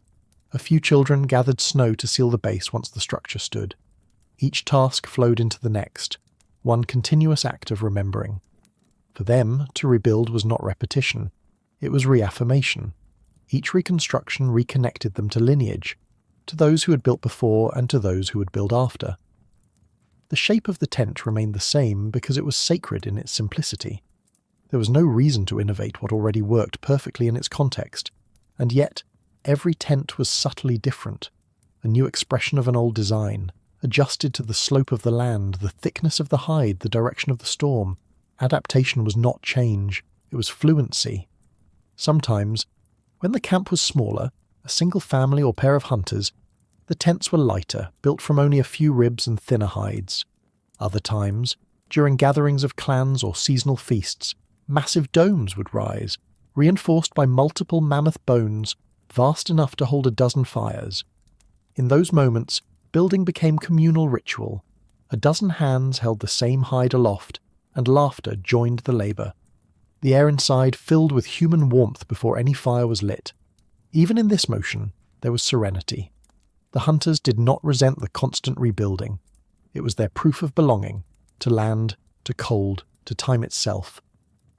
A fixed home could be lost to fire, flood, or frost, but a home that lived in memory could be rebuilt anywhere. Their security did not depend on place, it depended on practice. That was the secret strength of the Ice Age builders. They carried home in their hands. The act of rebuilding was not an interruption in life, It was life. The tent was not sacred because of what it enclosed, but because of what it represented: mastery over impermanence. Every time they raised the frame again, it was as if they were reaffirming a covenant with the world, a promise to remain moving, breathing, aware. To build and unbuild was not a burden. It was continuity. The process by now was as familiar as breath. The elders began with the ground, scanning, touching, testing the crust of snow for firmness. The wrong kind of ice could collapse beneath the weight of a fire. They knew where frost was shallow, where stones beneath the surface would hold stakes fast. A few gestures with an antler pick, a handful of snow brushed aside, and already the outline of the new circle appeared, invisible to any outsider but clear to them as a map. The bones came next. Mammoth ribs formed the first arc, crossed and lashed with sinew. Antlers filled the gaps, interlocking like branches in a winter forest. Hides followed, unfurled, stretched, draped with practiced precision. Each seam knew where it should rest. The air filled with the soft percussion of hands patting the hide tight, the click of bone awls through holes, the muted sigh of sinew being drawn through and tightened. No one spoke much during this phase. Words were unnecessary. The sound of the work was its own language. While the adults anchored the structure, the children gathered tools mimicking each movement with smaller hands. They knew when to step forward and when to stay clear, when to hold a sinew cord taut or when to fetch snow to seal a gap. No one told them what to do. They learned by seeing. Observation was education, and through this quiet imitation, each generation absorbed not only the skill, but the rhythm, the bodily knowledge of sequence, order, restraint. By afternoon, the hides were already steaming in the low sun, warmed by the bodies and breath inside the tent. The builders straightened, their faces streaked with frost and soot. Around them the landscape looked unchanged, a white silence broken only by their movement. And yet within that silence, something miraculous had happened again. The birth of warmth, of shelter, of continuity. What moments before had been a scattered collection of objects was now a breathing organism. This cycle, building, dismantling, rebuilding, was not wasteful. It was the opposite of waste. It was renewal. Each disassembly cleaned the structure, allowed it to rest, to be repaired, to be reborn. The hides were aired, the bones checked for cracks, the sinews replaced when frayed. The tent never grew old. It was constantly renewed through its own impermanence.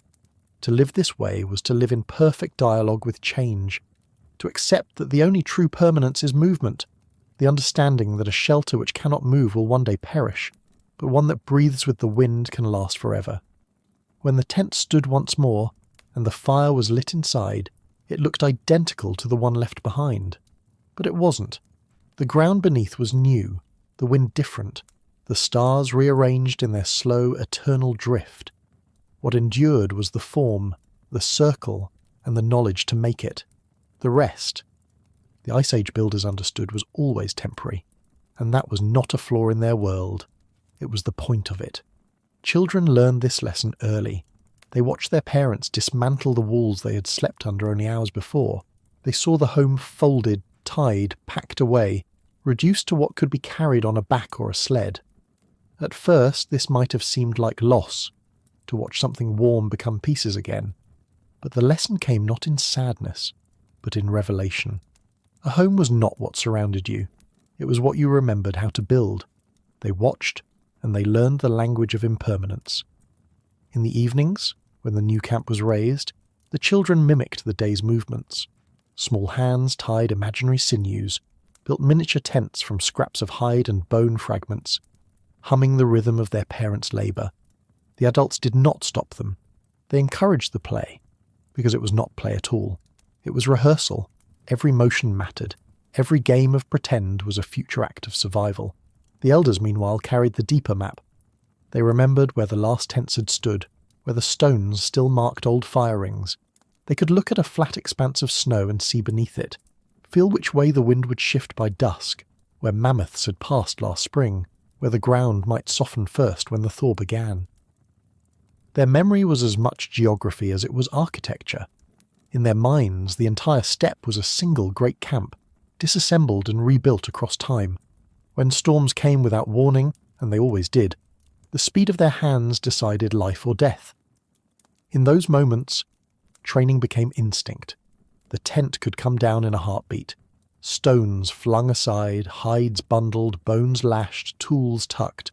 100 generations of repetition meant there was no confusion, no hesitation. Even children knew what to grab first. In a world ruled by wind, preparedness was the highest form of intelligence. By nightfall, they would sit again by the hearth, the same flames flickering across the same bones, the same hides rippling softly with breath. Outside, the storm would pass. Inside, the circle of warmth would hold, and as they looked around the glowing tent, identical to the one they had left behind but born anew, they would feel no nostalgia for what was gone, because nothing was lost. Everything was carried forward. When the wind changes, they moved with it, not in defiance, but in harmony. They did not cling to one place. They carried every place within them. The mammoth steppe belonged to those who could leave it behind and still find home in the next horizon. The tent was not just shelter. It was boundary, an invisible circle of belonging drawn against a horizon that owned everything. On the mammoth steppe, nothing stood still long enough to be claimed, and yet these small, temporary structures were declarations of identity. They said, "We were here. We lived here. The wind knew our names." To understand how Ice Age hunters built their world, you must begin not with tools or hides, but with the arrangement of their camp. For though every tent was made to move, its placement was an act of thought, a geometry of survival. The steppe offered no walls, no trees, no markers. So the hunters made their own sense of order. Where the wind came strongest, the tents faced away, their backs curved like shields. The largest, most seasoned dwellers stood at the edges, bearing the brunt of the storm, protecting those within. Inside that living circle, warmth and hierarchy intertwined. The fire sat at the centre, as it always did. It was the first axis of community. Every camp, no matter how brief, was built around it like planets around a sun.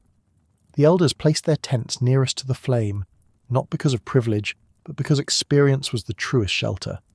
Beyond them, the hunters, the craftspeople, the young families, each found their place according to skill, kinship, and memory. No map was drawn, no command spoken, yet each placement carried centuries of inherited logic. It was not just where one slept. It was how one was seen. Hierarchy in a land without monuments expressed itself through nearness, to the fire, to the hunt, to the past. The matriarchs, who held the knowledge of hide preparation and firekeeping, often guided this invisible architecture. Their word could tilt the circle, adjust its symmetry, decide where the children would wake when the wind turned cruel. Power, in that frozen world, did not need to shout. It breathed quietly in the warmth of proximity. And yet this circle was not rigid. Each time the camp was rebuilt, its shape adapted. The hunters watched the wind's direction, the shadows of the hills, the way smoke travelled over snow. A tent placed wrongly could suffocate a family overnight. A doorway turned eastward might gather morning light but invite biting cold. So each camp became an act of interpretation, reading the language of air, frost, and light. The builders were meteorologists of instinct, architects of impermanence. In this way, the tent became more than shelter. It was an expression of thought, a physical manifestation of hierarchy and harmony, a living map of human order against the infinite flatness of nature. And as the fires flickered, their light revealed a truth the wind could not erase, that even in the most transient of homes, there existed permanence of meaning, because a circle drawn in snow can vanish by morning, but the pattern that placed it there, that memory of belonging, endures in every hand that builds again. Inside that circle, the tent was not only a shield from the wind, but also a marker of identity. Each one bore small signs of its makers, subtle but deliberate. To a stranger, the hides might have looked uniform, brown, grey, cream, but up close you could see the fingerprints of memory pressed into their seams. Some families rubbed their tent seams with red ochre before lashing them down, leaving faint rust-coloured streaks that flared like veins against the pale hide. Others hung tiny bone carvings from their door flaps, a bird, a fish, the curve of a mammoth tusk. These weren't decorations as we might imagine them. They were quiet signals, messages in a language of materials. Beads made of bone and ivory, threaded through sinew cords, sometimes lined the interior seams. A mother might sew them there as a child learned to crawl, a tactile history running beneath small hands. A father might carve a single bead after a long winter hunt, slip it into the tent's binding as a token of gratitude. These details, though small, gave each shelter its own pulse. Not just a place to sleep, but a container of lives lived. Even the hides themselves carried stories. The supple leather of a reindeer calf stretched across a low arch, the tougher flank of an elk over the windward side, a patch of bison stitched where a tear had once been. Each piece a survival, each seam a memory of cold endured and warmth recovered. When they dismantled the tent, these pieces folded back into bundles that still bore the marks of their stories. The red ochre smudged. The beads clinked softly. The carvings swung like pendants. All of it was portable history. But decoration also had a practical dimension. Ochre helped protect hides from insects and rot. Fat rubbed into seams darkened them, but also strengthened them against frost. Beads and carvings hung at flaps weighed them down just enough to keep them from snapping in the wind. In the Ice Age, beauty and function were rarely separate. A tent was both, survival and expression, structure and symbol. These quiet gestures turned a tent into territory. They said without words, "This is ours. This is where our fire burns." They marked a point in the vast blankness of the steppe and claimed it, not with walls or fences, but with a circle of warmth, a handful of beads, a streak of ochre on a seam. And because the marks were small, they could travel. Territory did not mean permanence, it meant presence. Where the tent rose, the family was. Where it folded, they had been. This was how they built a sense of place in a world without fixed places. By making even the smallest space unmistakably theirs, by stitching their stories into the very skin of their shelter, by carrying the idea of home as much in decoration as in design, they made the tent a threshold between survival and story, a physical structure that also contained invisible arrangements, who sat where, who slept near whom, who had the right to speak near the fire. The interior of the tent, though small, was not unordered. It followed a choreography shaped by memory, status, and need. The fire pit at the centre was more than heat. It was orientation. Every other placement derived from it. Elders, keepers of knowledge and history, often sat closest to the flame, not just for warmth, but because they tended the fire itself. Fire was sacred, and those who fed it held silent authority. Near them might sit the skilled hide workers, those who could turn stiff reindeer skin into something that bent and breathed. The hunters sat closer to the entry, near the cold, yes, but also nearest to exit, ready to rise at a moment's notice. Children slept in the warmest corners, tucked against insulated bedding or wrapped in softened hides cured by weeks of labour. Infants were placed beside stones that had been heated in the fire's coals, their bodies swaddled, their breath rising slowly into the smoke-laced air. In that warmth, in that positioning, a truth unfolded. These tents were not arranged randomly. They encoded protection, trust, and role. Where you lay was how you lived. There were customs too. A guest might be invited to sit by the fire, but never without invitation. A hunter returning injured might be offered the elder's place for a night, a temporary shift in the order that reflected communal values. But these shifts were known to all, recognised without needing to be explained. They were part of the architecture, as much as the antler frame or the smoke vent above. These spaces had memory. They carried an etiquette, a gravity that shaped behaviour as surely as cold-shaped movement. And while the tent's walls might look identical from outside, stepping through the flap meant entering a world of small decisions. The angle of bedding, the way tools were hung or laid, the place where food was stored, all of it told you something about the people who lived there. Some families carved notches into the frame poles, tracking winters past or children born. Others tied bundles of feathers or fur above the entry, a gesture that might mean protection, or remembrance, or simply beauty. The tent was not decorated for others. It was made meaningful for those within. Social structure lived in these interiors not as command, but as rhythm. Each tent beat with the pulse of its people, their customs, their griefs, their warmth. And when the camp moved on and the tent came down, those patterns were not lost. They folded them away, stitched into hide and habit alike. because in a world where the land never stayed still, meaning had to be portable. And so they carried not only shelter, but society, a circle of people within a circle of hide. This was the architecture of memory, of belonging, of ancient society formed without stone or script, but through the warmth of patterned lives repeated across generations. These patterns weren't confined to the inside. The tent's position within the larger camp carried meaning as well. In the openness of the mammoth steppe, nothing could be left to chance. Wind direction, threat exposure, proximity to water and firewood, each influenced where a tent would rise. But there were deeper social factors too. A camp was a constellation, and every tent was a star whose position meant something. At the heart of many encampments, you might find the tent of the eldest matriarch or patriarch, not because they ruled, but because they anchored.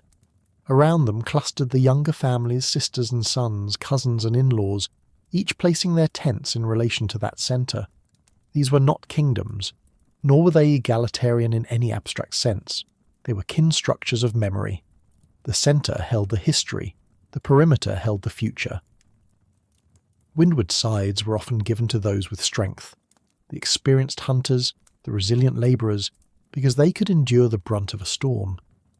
Shelters needing more quiet, like those with infants or sick family members, took the lee side, shielded by the bulk of other tents.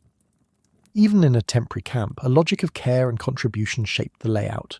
It was not dictated, it was understood. Sometimes a ring of stones would mark the position of a tent long after it had gone, just a faint halo pressed into the soil, barely visible after thaw. But to the ones who had lived there, that ghost circle still held orientation. They could point and say, "That was where we slept. That was the elder's place. That was where my brother carved bone under the stars." The territory persisted not in walls, but in direction. What archaeologists call tent rings are more than archaeological residue. They are spatial echoes of this invisible cartography, proof that Ice Age people didn't live in scattered chaos, but in deliberate, meaningful constellations. They placed themselves in relation to wind, to one another, to memory. No part of it was random. At times, camp placement also responded to danger. If a predator had been spotted, or a rival group's tracks were found, tents might be huddled closer. The entrances might face inward toward a shared fire instead of outward toward the hunt. These were living maps, elastic, shifting, but always with intention. Survival wasn't just about the physical strength of your shelter, but the social intelligence of its placement. In the end, tents formed a grammar of space. This is safety, this is respect, this is lineage. Their layout was a sentence written in hide and fire, wind and kinship.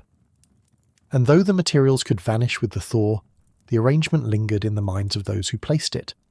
To know where to build was to know who you were, and to know who you were was to never build alone.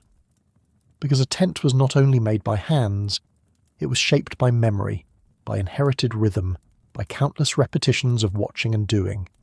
These were not simply shelters in a hostile world. They were human declarations that said, "We are here, we are together, we know how to live." And within those curved walls, amid the breath of fire and the hush of snow beyond, stories were passed, lives unfolded, and identities took root. Even as families moved, as the herds shifted and rivers thawed, the tent carried continuity. The order of sleeping, the angle of entry, the feel of a familiar hide underhand, all of it offered a steady thread through change. In the absence of cities, roads, or written language, the tent became the archive of the people. The fire pit was the library, the hide wall was the scroll, the sinew seam was the binding. Every time a shelter was raised again, it was not a beginning, but a continuation.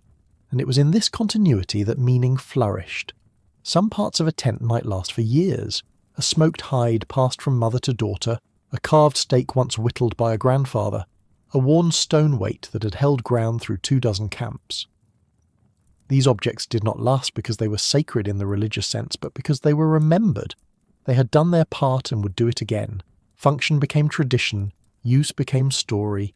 Children learned this language without needing to be taught in words. They felt it in how the tent was packed, in who rolled which hides, in which bones were placed first when the frame rose.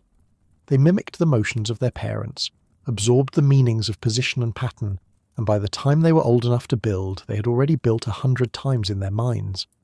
A tent was not just erected, it was inherited. Even in grief, the tent responded.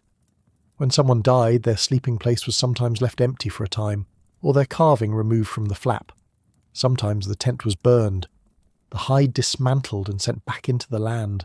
At other times it was simply turned, the entrance angled a few degrees differently, a silent nod to a life once lived within. There was no single rule. The customs flowed with the people, but always the tent was the vessel for these acts, not only of sheltering life but of honouring its passing. And so, the Ice Age tent was not just an invention of necessity.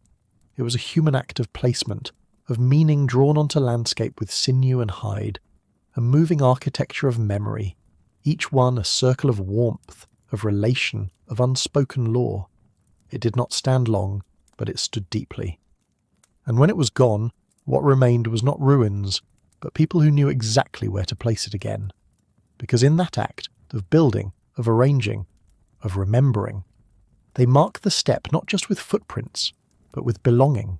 They built homes that could vanish, walls that left no scars, roofs that turned back the wind for a season, then melted back into the earth, leaving behind no trace but the softened outline of where a family once breathed together through a winter. And so today, when we look back across the mammoth steppe, we find no ruins, no shattered foundations, no broken rafters, only the ache of absence. The Ice Age skin tent, ephemeral, vital, sacred, has disappeared. But what does it mean for something to vanish so completely? What kind of architecture dissolves into the memory of soil? The truth is, everything we know about these homes has been pulled not from timber or stone, but from shadows, ghost rings in the frostbitten ground, darkened hollows where fires once burned, and the deep time whispers of a campsite touched and retouched by generations. Archaeologists hunched over tundra depressions do not uncover tents. They uncover questions. They measure post-hole stains and ash halos. They photograph the negative space where lives once folded into fabric and bone, and they wonder, what happened here, under this open sky? Organic decay is not a flaw of prehistory. It is its language. Hide, sinew, rawhide lashings, skin, fur. These were the bones of Ice Age architecture, and they do not fossilize. They dissolve. Tents were never built to last. They were built to endure, and then, when the wind changed, they were built to disappear. Cold should preserve.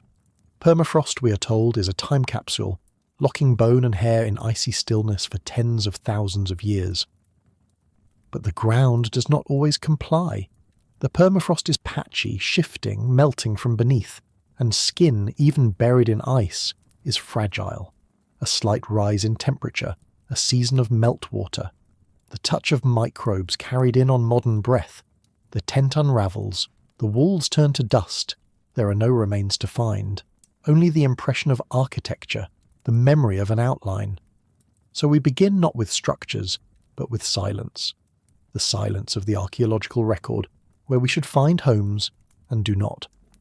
And into that silence, we project a question. How do you shelter a family in a place with no trees, no stone, no rope, no certainty? The answer lies in the logic of the hunt, the logic of what is carried, bones for framing, hides for skin, fire for life, and a design that lives only in memory. We uncover hearth clusters, aligned in purposeful arcs. We find the occasional ring of stones, their function ambiguous until seen through the lens of wind resistance. And sometimes, just sometimes, a soil discoloration, a ghost ring, that matches the curve of a reindeer hide tent. These are not blueprints, they are echoes. They do not show us the tent, they show us its absence, precisely shaped. What kind of culture builds without permanence, and yet leaves behind a legacy so indelible it can be reconstructed from absence alone? A culture fluent in impermanence, one that knew the value of what did not endure. For Ice Age hunters, the point was never to be remembered in stone. It was to survive in motion, and so their homes were born from material meant to vanish, and their traces, when found, do not announce themselves in grandeur, but in a kind of hush. A ring of dark soil here, a scattering of burnt bone, a slight hollow shallower than a footprint that curves just enough to suggest an intention. Ghost architecture. These are the signatures of life on the steppe. Post-hole rings, once anchoring mammoth ribs or reindeer antlers into frozen soil, are often no more than faint soil discolorations. They tell us where something once stood, but not what it was, nor how high, nor how warm. Yet through repetition, through patterns across campsites spread over centuries and across continents, a picture emerges. A circle of support points, a central hearth, an eastward entrance, a stone weight here, another there. No tent survives, but the memory of their logic does. And hearth clusters, those seemingly mundane patches of charcoal-streaked earth, often appear in surprising density. Not a single fire, but many arranged in groupings. Some are central, others peripheral, some black and deep, others only faintly scorched. The hearth is a tense heart, and when we find more than one in close proximity, it suggests not one tent, but a village of temporary warmths, a migrating camp, a congregation of hunters and families whose shelters were as portable as their stories. From this evidence, archaeologists reconstruct, not in certainty but in probability. They compare patterns across regions, Ukraine, Siberia, France, Alaska. The shapes recur, the placements echo. In some sites they uncover small pits, lined with stone or bone, interpreted as storage hollows within tents. In others, concentric rings suggest a frame weight, perhaps stones laid to hold down the hide walls in wind. In some exceptional cases, the distribution of tools and debris hints at interior space, where scraping occurred, where sleeping likely took place, where the fire was kept alive. And through this composite vision, built from shadows, the tent re-emerges, not in full form but in spatial logic, enough to understand its genius, enough to feel its presence, even if the materials are long gone. The question then becomes not what remains, but what patterns endure. Because in the absence of preserved hides or intact frameworks, it is repetition that speaks loudest. The same ring, the same hearth, the same void, over thousands of years, in dozens of places. The builders may not have carved monuments, but they traced a design across the Ice Age world, invisible yet resilient. And to see those traces is to witness not a disappearance, but a kind of persistence, one written not in bone, but in the soil's memory of warmth. Yet soil, as a storyteller, is silent unless we learn its language.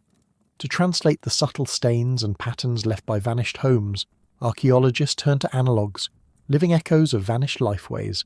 They look to the Arctic, to the tundra cultures who, until recent centuries, still made dwellings from skins and bones. The Chukchi, the Sami, the Evenki, reindeer-herding peoples whose tents, called yaranga, lavu or chum, are not relics, but living knowledge systems. Their forms, their functions, and their rhythms of assembly help bridge the gap between the Ice Age and now. These indigenous tents are not direct descendants of the Paleolithic shelters, but they breathe in the same logic: portability, circularity, and seasonal memory. They are held up by antlers or poles, skinned with hides, warmed with central fires, and aligned with the wind. In some, stones weigh down the bottom edges. In others, earth is banked along the outer walls to seal out drafts. Entrances face away from prevailing winds. Sleeping spaces fan outward from the hearth like petals from a stem. When archaeologists model Ice Age dwellings, they often lean on these living structures, not as proof, but as parallels. Through ethnographic analogy, they test hypotheses. Could a tent have stood here? Would the number and spacing of post holes support a hide dome?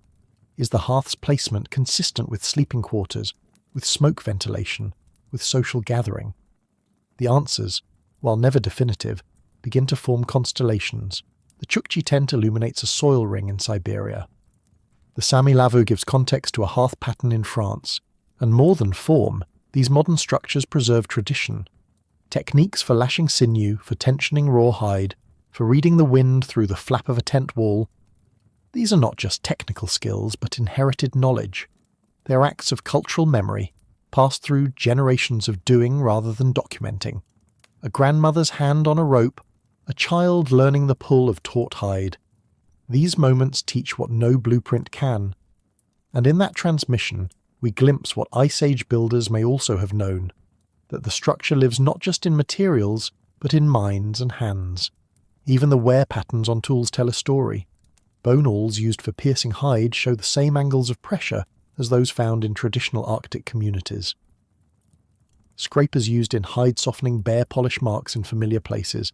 The rhythm of movement, of pulling, tying, stretching, leaves behind its own archaeological fingerprint, and when those fingerprints align across millennia, they become a chorus not of words but of work.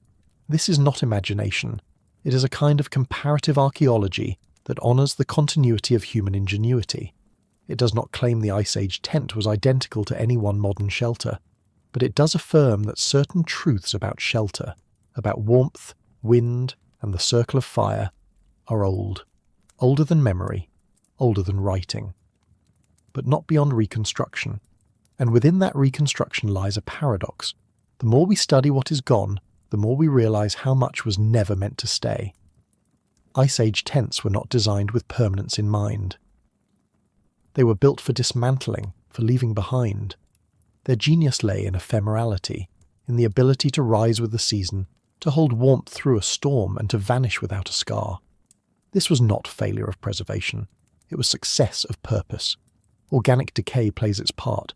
Skins rot, sinews dry and crumble, wooden stakes return to soil, and even mammoth bone, if not fossilised, weathers to powder over millennia. In regions where permafrost thaws and refreezes, even bones can shift, crack, or disappear entirely. The Arctic preserves many things, but it does not grant eternity. A summer's meltwater can erase a winter's memory. A changing water table can disturb what was once fixed. Time, here, is not a steady hand, but a shifting pressure. And yet the people who built these structures were not unaware of this. They lived with decay, they understood rot. They saw how bones sank into mud, how hides blackened and split if left unworked. Their answer was not to resist decay, but to move ahead of it, to reuse what could be salvaged, sinews dried and retied, bones rewrapped and hauled to the next site. What could not be moved was left with respect, not grief. The ground would take it, and the people would carry the knowledge instead. This meant that survival was not merely logistical, it was mnemonic. Each shelter existed first in the mind, in the practiced steps of construction, in the remembered weight of bone, in the anticipated shape of wind. The builders needed no sketches, no diagrams. They built from memory, from ritual, from rhythm. Just as a storyteller does not read from a script but speaks from knowing, so too did these architects shape homes from learned repetition. They remembered where the stakes must go, which antlers could bend without snapping, how many hides to lay for the season's wind. Thus, nothing remains, but also nothing was ever entirely material to begin with. The skin tent was a performance of survival, a choreography of muscle and knowledge. What stayed behind after migration was not debris, but the space between gestures, a ring in the soil, a ghost of warmth, an imprint of touch. That is why, when archaeologists kneel in the wind and brush away layers of loam, they are not unearthing monuments. They are listening for cadence. A tent is not a wall, it is a breath. And like breath, it disappears, unless you know the pattern, the inhale, the exhale, the pause before moving again. What the soil tells us is not the full song, but it is a beginning, a note, a rhythm, enough for us to imagine the rest, not in stone, but in motion. And perhaps it is fitting that the shelters of the Ice Age, so vital, so brilliantly engineered, are among the least visible remnants of that time. Their disappearance is not a flaw in the archaeological record, but a testament to a different kind of legacy. Not one etched into granite or preserved in gold, but one that lived and moved and vanished by design. These were homes that did not outlast their makers. They travelled when the herd moved, they collapsed when the wind turned, and when they were no longer needed, they left behind little more than flattened earth and a memory carried in sinew and smoke. But even in their absence, they changed the world. They shaped the way people lived, organised themselves, survived as communities. They created social centres, defined boundaries of kinship, carved space for sleep, for fire, for dreaming. These homes, skin-tight and windproof, encircled the flicker of flame and turned it into a hearth, into a shared warmth.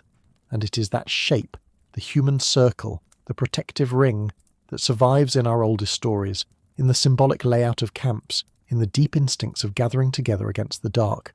The ghost rings in the soil tell us that these dwellings mattered.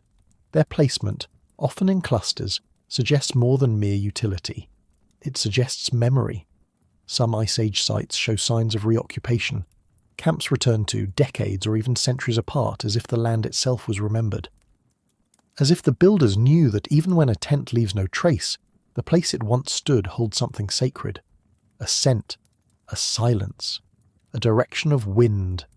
And perhaps this is why we continue to search for them, not just to measure the technical achievements of Ice Age hunters, but to feel, in some small way, the contours of their lives. A tent is not just a wall against weather. It is an architecture of intention, a chosen shape, a ritual enacted with every stake driven, every hide stretched, every knot tied by firelight. It is ephemeral, yes, but it is also enduring in another way, not through physical survival, but through the echo of use. Today, when archaeologists reconstruct a vanished tent with bone fragments and soil stains, they are not restoring a ruin. They are performing an act of recognition. They are saying, this was a home. It sheltered breath. It held warmth. It mattered. And that act of piecing together the invisible brings us closer to the humanity that built it. Not in grandeur, but in ingenuity. Not in permanence, but in adaptation. Nothing remains. And yet, through the soil, the analogues, the scattered bones and remembered rhythms, something does. A shape in the wind, a memory in the earth, a ring where the cold once paused, and warmth, briefly, endured. When the trees returned, everything changed. The forest crept back slowly, step by root, shadow by shadow, reclaiming the open steppe that had once stretched, unbroken, to every horizon. Birch and pine seeded the wind-scoured earth. Their trunks rose like spears from the thawing ground, and their canopies wove a ceiling where once there had only been sky. For thousands upon thousands of years this was a world without trees, a world ruled by ice, by wind, by cold so unrelenting that even the stones cracked from within. And in that stark, brutal clarity, the skin tent reigned as the architecture of life.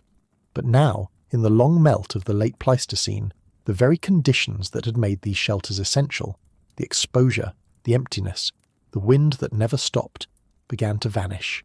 In their place, thickets, bark, underbrush, shelter not made but grown. And with this slow revolution in the landscape came the gradual fading of a genius invention, a technology so ephemeral that it left behind almost no trace, and yet so central that it once defined the boundary between life and death.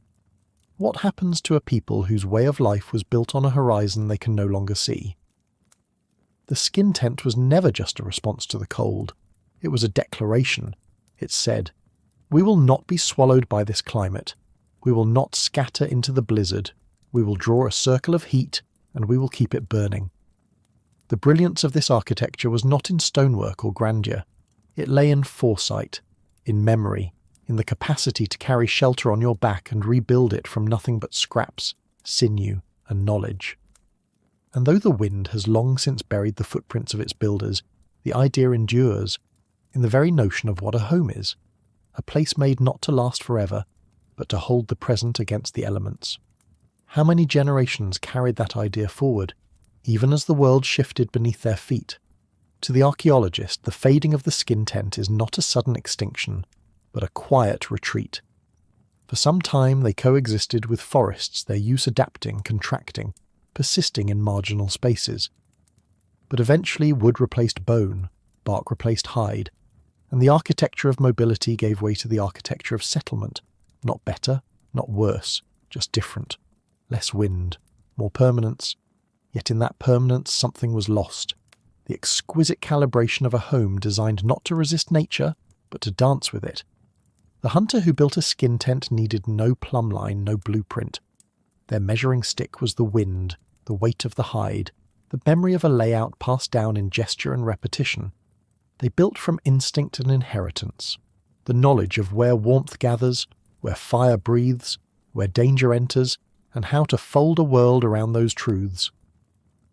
What does it mean to lose a shelter like that? Not by forgetting, but by no longer needing it. This question lingers in the soil, unanswered, where the tents once stood. There are no ruins, no shattered walls, no overgrown paths returning to lost homes.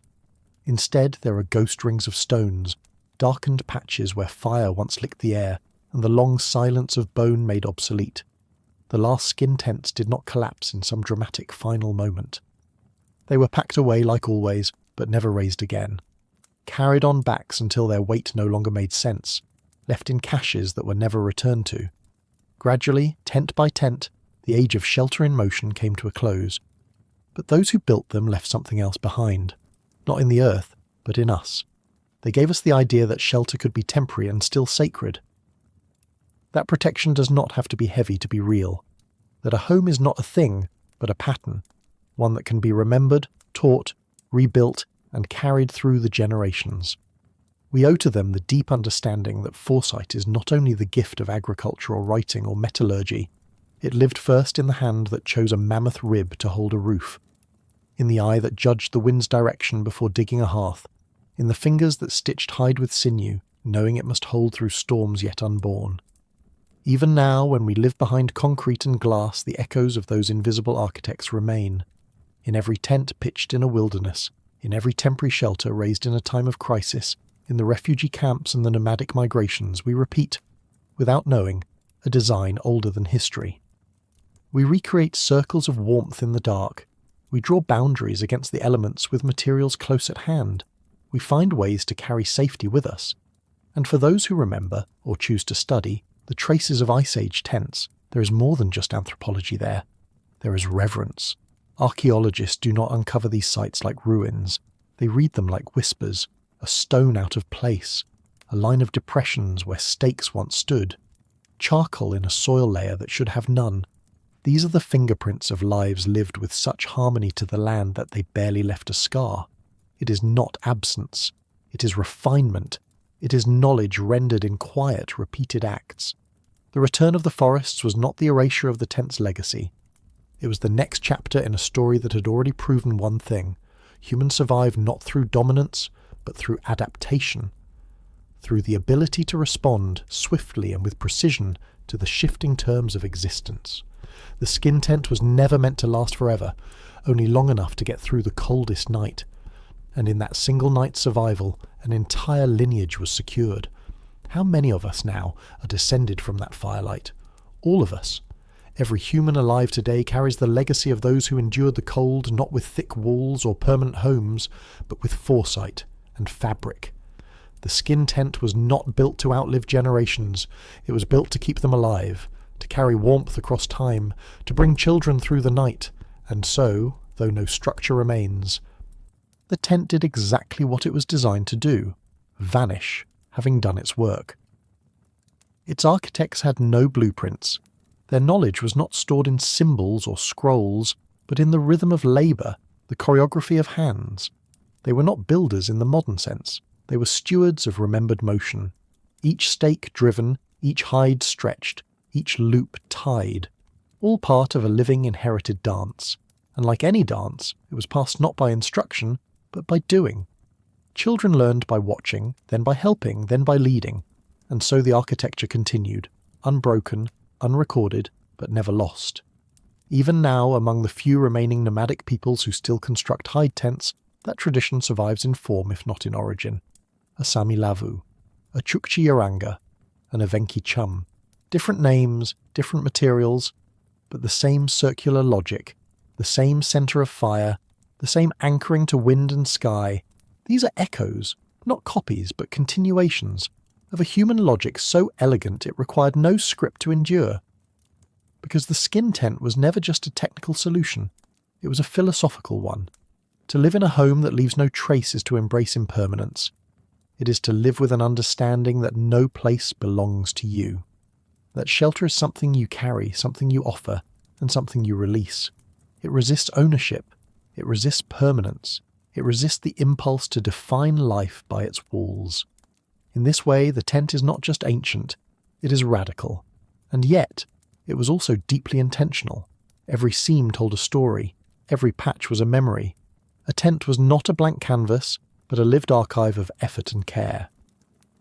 Repairs were not mistakes, they were signatures. A tear, sewn by a mother's hand, a strip of hide softened by a daughter's work, smoke-darkened ceilings that told how many winters had passed. In this way, the shelter became a record, not for archaeologists, but for those who slept beneath it, and perhaps that is the truest mark of foresight. Not just to prepare for the cold, but to create something that holds more than warmth, something that holds meaning. The builders of the Ice Age tents didn't just survive the cold, they gave it shape, they framed it, softened it, and made it inhabitable. They gave the storm a boundary and placed human life inside it, not huddled in fear, but structured in resilience, not simply protected, but held by memory, by design, by something deeper than materials, by intent. The skin tent, in all its fragile impermanence, was a structure made of trust. Trust in one another, that the work would be shared. Trust in the knowledge passed down, that it would be enough. Trust in the land, that it would give again. And perhaps most profoundly, trust in time, that the future could be reached, if only warmth could be made to last one more night. This quiet confidence in continuity, even amid collapse, is the heartbeat of human shelter. And no structure makes that more visible than one designed to vanish. Because the tent was never static. It moved when the herd moved. It changed shape depending on who had lived another season. It was rebuilt not only with bone and sinew, but with new knowledge, new children, new grief. It was never the same tent twice, and yet, in its rhythm, it was always familiar. This rhythm allowed humanity to carry home with them, not a place, but a pattern. One that endured ice, famine, migration, extinction. When the mammoths were gone, the tents adapted. When the winds shifted, they turned. When the forest returned, they folded and waited. For 30,000 years, through upheaval and transformation, this form endured, because it was never rigid, it was fluid, and fluid things survive. As the Ice Age waned and trees returned to the tundra, the builders of these tents faced something entirely new. Not less cold, but different cold. Not flat land, but wooded paths. Fire now meant danger. Hides caught more moisture. Bones splintered in thawed soil. And slowly, tent by tent, the great architecture of the open steppe faded. But not instantly. Some groups clung to the old rhythms longer than others. The plains were vast, and the memory of wind dies slowly. For generations, even as trees grew high and rivers warmed, skin tents rose beside them, patchy, sagging, faithful. They weren't relics, they were still homes. But in time, wood became more common. Bark easier to shape, smoke harder to release. The architecture changed because the needs did. And so the tent, that circle of hide and memory, became something else. It was not erased, but reabsorbed. Its logic lived on in the central hearth, in the circular layout of early timber shelters, in the reverence for fire and orientation that carried into the houses of Neolithic farmers. Even in stone walls and thatched roofs, the idea of shelter as something earned, something tended, something shaped by wind, that idea remained. You could say the tent disappeared. But that would be wrong. It transformed. It melted into the culture it helped create, and like the fat that once fed its fire, it burned long after it was visible. What they left behind was not ruin, but rhythm, and we are still inside it. Not physically, perhaps. Most of us now live behind walls too thick to feel the wind, too permanent to remember the road. But in every structure we raise, there is a trace of those first homes, not in material, but in philosophy. The tent was not about dominance over nature. It was about learning to listen to it, reading wind, watching stars, knowing when to lift the pegs, when to tighten the bindings, when to go. It was a conversation with the world, not a conquest of it. And in that it may be the most sophisticated form of shelter we have ever made. What we owe to the invisible architects of warmth is not merely a chapter in the history of building, we owe them the proof that intelligence is not loud, and that innovation can whisper. These tents did not climb to the heavens. They did not pierce the sky or glitter in the sun. They were low, they were dark, they were patched and smoked and smelled of fat and ash. And they worked. They worked for millennia. Their legacy is not in ruins left behind, but in the fact that the people who built them survived long enough to forget how they did it. Foresight, then, is not just thinking ahead. It is thinking with care, knowing that warmth is not only a temperature, but a distribution. That shelter is not a wall, but a series of decisions carried on the back, sewn with sinew, and staked into frozen ground by hands that remember what it means to lose. The skin tent was not just a barrier between human and cold. It was a bridge between today and tomorrow, and in the end, perhaps that is the most remarkable thing. The brilliance of a home that leaves no ruins behind is that it asks to be understood, not seen. Its absence is an invitation to listen closely, to read the wind again, to imagine how they lived not from what remains, but from what does not. Archaeology gives us fragments, but it is in silence, in open fields where no stone rises, that we feel them most. They are still there, just past the firelight, just beyond the reach of the torch, wrapped in hide, eyes closed to the storm, breath fogging the air.